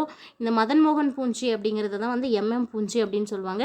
இவர் வந்து ஒரு நீதிபதியாக இருந்தவர். மீதி இருக்கக்கூடிய 4 உறுப்பினர்கள் யாருன்னு பார்த்தீங்கன்னா திபேந்திர சிங்கு, வினோத்குமார் துகால், என்.ஆர். மாதவ மேனன், அமரேஷ் பாக்ஷி. இந்த 4 பேர் வந்து மற்ற உறுப்பினர்கள். எம்.எம். பூஞ்சி ஆணையம் எத்தனை பரிந்துரைகளை வழங்கியது அப்படின்னு பார்த்தீங்கன்னா கிட்டத்தட்ட 310 பரிந்துரைகளை வந்து வழங்கியது. எம்.எம். பூஞ்சி எத்தனை பரிந்துரைகள் வழங்கினாங்க அந்த ஆணையம்? 310. ஜிஎஸ்டி பற்றிய சிறப்புரிமைகளை பற்றி கூறும் ஷரத்து எது அப்படின்னு கேட்டால் 246 ஏ. சரியா? ஜிஎஸ்டி பற்றி சிறப்புரிமையை கூறக்கூடிய சரத்து 246 ஏ. எஞ்சிய அதிகாரங்கள் எல்லாமே மத்திய அரசு கிட்ட தான் இருக்குது அப்படின்னு சொல்கிற ஆர்டிக்கல் கேட்டாங்கன்னா 248. இது ஆல்ரெடி ஒரு கொஷின் பேப்பரில் கேட்டிருக்காங்க. எஞ்சிய அதிகாரங்கள் மத்திய அரசிடம் உள்ளது என்று கூறும் விதி 248. 2 அல்லது 2க்கும் மேற்பட்ட மாநிலங்கள் வேண்டுகோளின்படி அவற்றின் மாநில பட்டியல் மீது சட்டம் இயற்றும் பணி நாடாளுமன்றத்துக்கு இருக்குது அப்படின்னு சொல்கிற ஆர்டிக்கல் வந்து 252. ஏதாவது 2 மாநிலங்களுக்கிடையே அல்லது 2-3 மாநிலங்களுக்கிடையே வந்து பிரச்சனை நடக்குது அப்படின்னா மாநில பட்டியலில் வந்து சட்டம் இயற்றலாம். யார் கேட்கணும் அப்படின்னா மாநில அரசுகள், அந்தந்த மாநில அரசுகள் எங்கள் மாநில பட்டியல் மேலே நீங்கள் சட்டம் இயற்றுங்கன்னு கேட்டுக்கிட்டாங்கன்னா நாடாளுமன்றம் என்ன பண்ணணும் அப்படின்னா அந்த மாநில பட்டியல் மீது சட்டம் இயற்றும். சரியா? அந்த ஆர்டிக்கல் 252. அடுத்த கேள்வி பாருங்கள். மாநிலங்களுக்கிடையே தண்ணீர் அல்லது நதிநீர் பிரச்சனை ஏற்படுதுன்னா அதை தீர்க்கறதுக்கு நாடாளுமன்றம் சட்டம் இயற்றும் அதிகாரம் இருக்குது. சரியா? ஏதாவது 2 மாநிலங்களுக்கிடையே அல்லது 3 மாநிலங்களுக்கிடையே தண்ணீர் பிரச்சனையோ நதிநீர் பிரச்சனையோ பிரச்சனை ஏற்படும் போது அதை தீர்ப்பதற்கான நாடாளுமன்ற சட்டம் இயற்றும் அதிகாரம் பெற்றுள்ளது. அந்த ஆர்டிக்கல் எதுன்னு பார்த்தீங்கன்னா 262. 252 வந்து மாநில அரசு பட்டியலில் சட்டம் இயற்றது. 262 அப்படிங்கிறது வந்து நதிநீர் பிரச்சனைகளை தீர்ப்பது அல்லது குடிநீர் பிரச்சனைகளை தீர்ப்பது. நீர் தகராறு சட்டம் இயற்றப்பட்ட ஆண்டு 1956. நீர் தகராறு சட்டம் 1956. மாநிலங்களுக்கு இடையிலான குழுவை அமைப்பவர் யாருன்னு பார்த்தா குடியரசுத் தலைவர். மாநிலங்களுக்கு இடையிலான குழுவை அமைக்க பரிந்துரை செய்த அமைப்பு எது அப்படின்னு பார்த்தோன்னா சர்க்காரிய குழு. சர்க்காரிய குழுவுடைய பரிந்துரையை ஏற்று தான் மாநிலங்களுக்கு இடையிலான குழு வந்து அமைக்கப்பட்டது. முதல் நிர்வாக சீர்திருத்த ஆணையம் சொல்கிறோம் இல்லையா, அதுலேயுமே பார்த்திங்கன்னா இந்த பரிந்துரை கொடுத்துருப்பாங்க. ஆனால் எந்த பரிந்துரையை ஏற்று செயல்பாட்டுக்கு கொண்டு வந்தாங்க அப்படின்னா சர்க்காரியா குழுவுடைய பரிந்துரையை வச்சு தான் மாநிலங்களுக்கு இடையிலான குழு அமைக்கப்பட்டது. மாநிலங்களுக்கு இடையிலான குழுவுடைய தலைவராக யார் இருப்பாங்கன்னு பார்த்தா பிரதமர். அந்த மாநிலங்களுக்கு இடையிலான குழுவை அமைப்பவர் குடியரசுத் தலைவர். அதுக்கு தலைவராக இருப்பவங்க யாருன்னு பார்த்தீங்கன்னா பிரதமர். இந்த குடியரசுத் தலைவர் பிரதமர் டிஃப்ரென்ஷியேட் பண்ணி வச்சுக்கோங்க. மாநிலங்களுக்கு இடையிலான குழு எப்போது அமைக்கப்பட்டது? ஃபஸ்ட்டு மாநிலங்களுக்கு இடையிலான குழு வந்து 1990 மே 28 அமைக்கப்பட்டது. மண்டல குழு என்பது ஒரு அரசியலமைப்பு சாராத அமைப்பு மற்றும் சட்டப்பூர்வ அமைப்பு. மண்டல குழு அப்படின்னு சொல்லிட்டு ஒன்று இருக்குது. இந்த மண்டல குழுன்றது அரசியலமைப்பு சாராத சட்டப்பூர்வமான அமைப்பு. சரியா? மண்டல குழுவுடைய தலைவராக யார் இருப்பாங்கன்னா மத்திய உள்துறை அமைச்சர். மத்தியில் இருக்கக்கூடிய உள்துறை அமைச்சர் தான் மண்டல குழுவுடைய தலைவராக இருப்பாங்க. இதிலே பாருங்கள் வடகிழக்கு மண்டல குழு அப்படின்னு சொல்லிட்டு ஸ்பெசிஃபைடாக ஒன்று உருவாக்குனது வருஷம் கேட்டிருக்காங்க பாருங்கள். 1972 ஆகஸ்ட் 8. சரியா? வடகிழக்கு மண்டல குழு அமைக்கப்பட்ட ஆண்டு 1972 ஆகஸ்ட் 8. மண்டல குழுவின் துணைத் தலைவர் மண்டல குழுவில் உள்ள மாநில முதலமைச்சர்கள் தான். சரியா? மண்டல குழு அப்படின்னா 2-3 மாநிலங்கள் அல்லது 4-5 மாநிலங்களை சேர்த்து ஒரு மண்டலமாக பிரிச்சிருப்பாங்க. சரியா? அந்த மண்டல குழுவுக்கு துணைத் தலைவராக யார் இருப்பாங்கன்னா அதில் இருக்கக்கூடிய மாநில ஒரு 4 ஸ்டேட் இருக்குன்னா அந்த 4 ஸ்டேட் முதலமைச்சர்களும் ஃபஸ்ட்டு ஒருத்தவங்க, அடுத்த வருஷம் ஒருத்தவங்க, அடுத்த வருஷம் ஒருத்தவங்க, அடுத்த வருஷம் ஒருத்தவங்க, மறுபடியும் ரிப்பீட்டாக வரும். 5வது வருஷம் வந்து ஃபஸ்ட்டு இருந்தவங்க. அந்த மாதிரி வந்து சுழற்சி முறையில் இருப்பாங்க அப்படின்னு சொல்லியிருக்காங்க. சரியா? சுழற்சி முறையில் மண்டல குழுவின் துணைத் தலைவர் மண்டல குழுவில் இருக்கக்கூடிய மாநிலங்களை சேர்ந்த முதலமைச்சர்கள் சுழற்சி முறையில் இருப்பாங்க. அடுத்த கேள்வி பாருங்கள். வடகிழக்கு மண்டல குழுவில் சிக்கிம் எப்போது சேர்க்கப்பட்டது? வடகிழக்கு மண்டல குழு தொடங்கப்பட்டது வந்து 1972 ஆகஸ்ட் 8ன்னு சொல்லியாச்சு. அதில் சிக்கிம் எப்போ சேர்க்கப்பட்டதுன்னா 2002 சேர்க்கப்பட்டது. மத்திய அரசு விதித்து மாநில அரசு வசூலித்து மாநில அரசுகளுக்கு பயன்படுத்தும் வரிகள் பற்றிய ஷரத்து எது அப்படின்னு கேட்டிருக்காங்க. ஸோ இந்த வரி விதிக்கிறத பொறுத்த வரைக்கும் மத்திய அரசு விதித்து அதை வந்து மாநில அரசுகள் அந்த குறிப்பிட்ட மாநில அரசுகள் வசூலித்து மாநிலங்களுக்கு பயன்படுத்தக்கூடிய அந்த வரிகள் பற்றியதுன்னா ஆர்டிகல் 268. இந்த 268லேயே ஏன்னு சொல்லி ஒன்று இருக்கும். அது வந்து நீக்கியிருக்காங்க. எப்போ அப்படின்னா 101வது அரசியலமைப்பு சட்ட திருத்தத்தின்படி 2016 நீக்கியிருக்காங்க. இதையும் கேட்பாங்க. 268A எப்போது நீக்கப்பட்டது அப்படின்னா 101வது சட்ட திருத்தம் 2016. இதிலே மத்திய அரசு வரி விதிச்சிடுவாங்க. மத்திய அரசே போய் வசூலிச்சுப்பாங்க. மத்திய அரசு விதித்து மத்திய அரசு வசூலித்து மாநிலங்களுக்கு அவங்க பார்த்து வழங்குவாங்க. சரியா? அதுக்கான ஆர்டிக்கல் 269. இதை ஞாபகம் வச்சுக்கோங்க. அதே மாதிரி 268 எப்படி ஏ பார்த்தோமோ அந்த மாதிரி 69 ஏ இருக்குது. அது வந்து 2016 101வது சட்டத்திட்டத்தின்படி சேர்க்கப்பட்டது. ஜிஎஸ்டி பற்றிய வரி. ஜிஎஸ்டி பற்றிய விதி எது? 269A.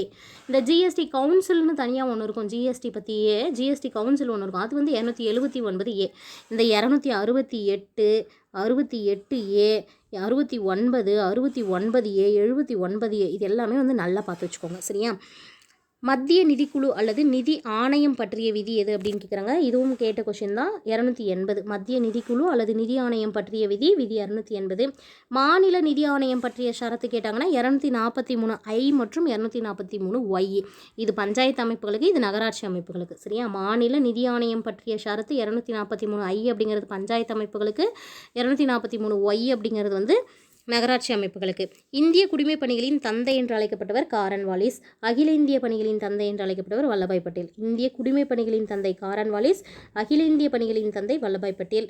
இந்தியாவில் 3 அகில இந்திய பணிகள் இருக்குது. ஒன்று இந்திய ஆட்சிப் பணி, இந்திய காவல் பணி, இந்திய வனப்பணி. சரியா, இந்த 3 தான் அகில இந்திய பணிகள். அகில இந்திய பணிகள் பற்றிய விதியை கேட்டாங்கன்னா விதி 312. மொத்தமாக அகில இந்திய பணிகள் பற்றிய விதின்னு கேட்டாங்கன்னா 312. பொதுப்பணிகள் தொடர்பான விதின்னு மொத்தமாக கேட்டாங்கன்னா பொதுப்பணிகள் அப்படின்ற வார்த்தை வந்துருச்சுன்னா 308 314. அரசு பணியாளர் தேர்வாணையங்களை பற்றி, அதாவது யூபிஎஸ்சியோ எஸ்பிஎஸ்சியோ அந்த மாதிரி வந்து அரசு பணியாளர் தேர்வாணையங்கள் தொடர்பானதாக இருந்தால் 315 328 வரைக்கும். சரியா, நெக்ஸ்ட் கேள்வி பாருங்கள். இந்தியாவில் முதலில் அரசு பணியாளர் தேர்வாணையத்தை ஏற்படுத்திய மாகாணம் அப்படின்ற பெருமையாக இருக்குன்னா சென்னை. இந்தியாவில் முதலில் அரசு பணியாளர் தேர்வாணையத்தை ஏற்படுத்திய மாகாணம் சென்னை. வருஷம் 1924. மத்திய அரசு பணியாளர் தேர்வாணைய தலைவரின் பதவிக்காலம்னு பார்த்தா 6 ஆண்டுகள் அல்லது 65 வயது வரை. மத்திய அரசு பணியாளர் தேர்வாணையத்துடைய தலைவருக்கு எவ்வளவு காலம் வந்து பதவி ஆண்டுகள்னால் 6 ஆண்டுகள் அல்லது 65 வயது வரை. மாநில அரசு பணியாளர் தேர்வாணைய தலைவரின் பதவிக்காலன்றது 6 ஆண்டுகள் அல்லது 62 வயது வரை. நிர்வாக தீர்ப்பாயங்கள் ஏற்படுத்த அதிகாரம் பெற்ற அமைப்பு எது அப்படின்னு கேட்டாங்கன்னா நாடாளுமன்றம். நிர்வாக தீர்ப்பாயங்களை யார் ஏற்படுத்தலாம்? நாடாளுமன்றம் ஏற்படுத்தலாம். நிர்வாக தீர்ப்பாய சட்டம் இயற்றப்பட்ட ஆண்டு கேட்டாங்கன்னா 1985. நிர்வாக தீர்ப்பாயங்களை ஏற்படுத்துவது நாடாளுமன்றம். நிர்வாக தீர்ப்பாய சட்டம் இயற்றப்பட்டது 1985. பிற்படுத்தப்பட்டோர் ஆணையம் பற்றி கூறக்கூடிய அரசியலமைப்பு விதி தெரிஞ்சு வச்சுக்கோங்க. விதி 340. யார் வந்து பிற்படுத்தப்பட்டோர் ஆணையத்தை வந்து அமைக்கிறதுக்கு வந்து அதிகாரம் உள்ளவர் அப்படின்னு பார்த்தீங்கன்னா குடியரசுத் தலைவர். முதல் பிற்படுத்தப்பட்டோர் ஆணையம் எது அப்படின்னு கேட்டாங்கன்னா காக்கா கலேல்கர் ஆணையம். இது முக்கியமான கேள்வி தான். காக்கா கலேல்கர் ஆணையம் அமைக்கப்பட்ட ஆண்டு எது அப்படின்னு கேட்டாங்கன்னா 1953. டேட்டோட மென்ஷன் பண்ணிக்கிறதுனா இது மறுபடியும் கொடுத்துருக்கேன். சரியா, 27/9/1953. 27/9/1953.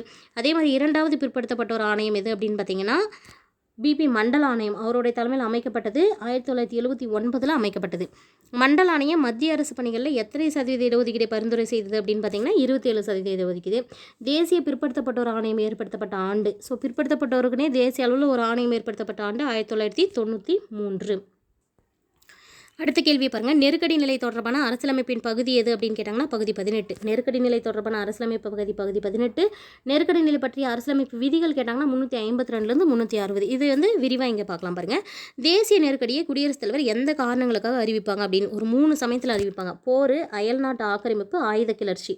இதில் இந்த போர் மற்றும் அயல்நாட்டு ஆக்கிரமிப்பு அப்படிங்கிறது வந்து மற்ற நாட்டின் மூலமாக ஏற்படக்கூடியது. அதனால் அதுக்கு பேர் வெளிநாட்டு அவசர நிலை.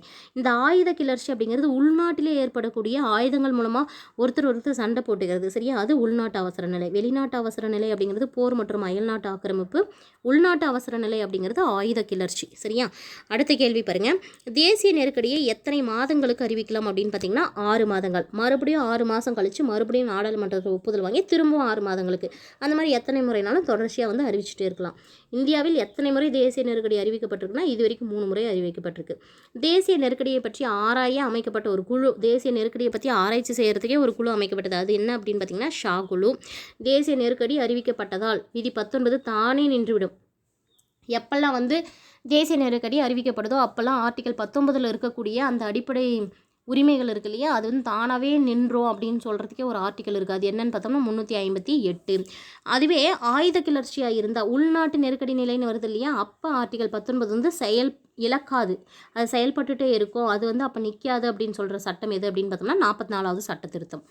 மாநிலத்தில் சட்டம் ஒழுங்கு சீர்குலைத்தால் எந்த விதிப்படி குடியரசுத் தலைவர், இப்போ மாநிலத்தில் குடியரசுத் தலைவர் ஆட்சி 2 வகையில் வரும். 356லையும் வரும், 365லையும் வரும். 356ன்னு பார்த்தா சட்டம் ஒழுங்கு சீர்குலையும் போது, எந்த மாநிலத்தில் சட்டம் ஒழுங்கு சீர்குலைந்து காணப்படுதோ அப்போ குடியரசுத் தலைவர் ஆட்சி கொண்டு வரப்படும். இந்த 365 அப்படிங்கிறது எதுக்காக அப்படின்னா மத்திய அரசு ஒரு கட்டளை பிறப்பிக்கிறாங்க. அந்த கட்டளையை வந்து மாநில அரசுகள் அவருடைய கட்டளையோ அறிவுரைகளையோ ஏற்றுக்கிறதுல அப்படிங்கிற பட்சத்தில் அதை ஏற்க மறுத்தா அல்லது செயல்படுத்த மறுத்தா எந்த விதிப்படி குடியரசுத் தலைவர் ஆட்சி அமைப்படுத்தப்படும்னா 365. 2 ஆர்டிகளுமே குடியரசுத் தலைவர் ஆட்சி தான். ரீசன் தெரிஞ்சு வச்சுக்கோங்க. ஒன்று வந்து சட்டம் ஒழுங்கு சரியில்லாமல் போகிறது, இன்னொன்று வந்து கட்டளைகளை வந்து நடத்தாமல் போகிறது. அடுத்த கேள்வி பாருங்கள். முதலில் மாநில நெருக்கடி குடியரசுத் தலைவர் ஆட்சி, அதாவது முதல்ல ஃபஸ்ட்டு மாநில நெருக்கடின்னு சொல்லக்கூடிய குடியரசுத் தலைவர் ஆட்சியை அமல்படுத்திய மாநிலம் எது அப்படின்னு கேட்டால் பஞ்சாப். தமிழ்நாட்டில் இது வரைக்கும் இந்த குடியரசுத் தலைவர் ஆட்சி எத்தனை முறை நெருக்கடி ஏற்பட்டிருக்குன்னா 4 முறை அமல்படுத்தப்பட்டிருக்கு. மக்கள் நீதிமன்றங்கள் எனப்படும் லோக் அதாலத் முதல்ல எங்கே ஏற்படுத்தப்பட்டதுன்னா குஜராத்தில் வருஷம் 1982. இதுவும் முக்கியமானது. லோக் அதாலத்லாம் மக்கள் நீதிமன்றங்கள் எனப்படும் லோக் அதாலத் முதலில் ஏற்படுத்தப்பட்ட மாநிலம் குஜராத் 1982.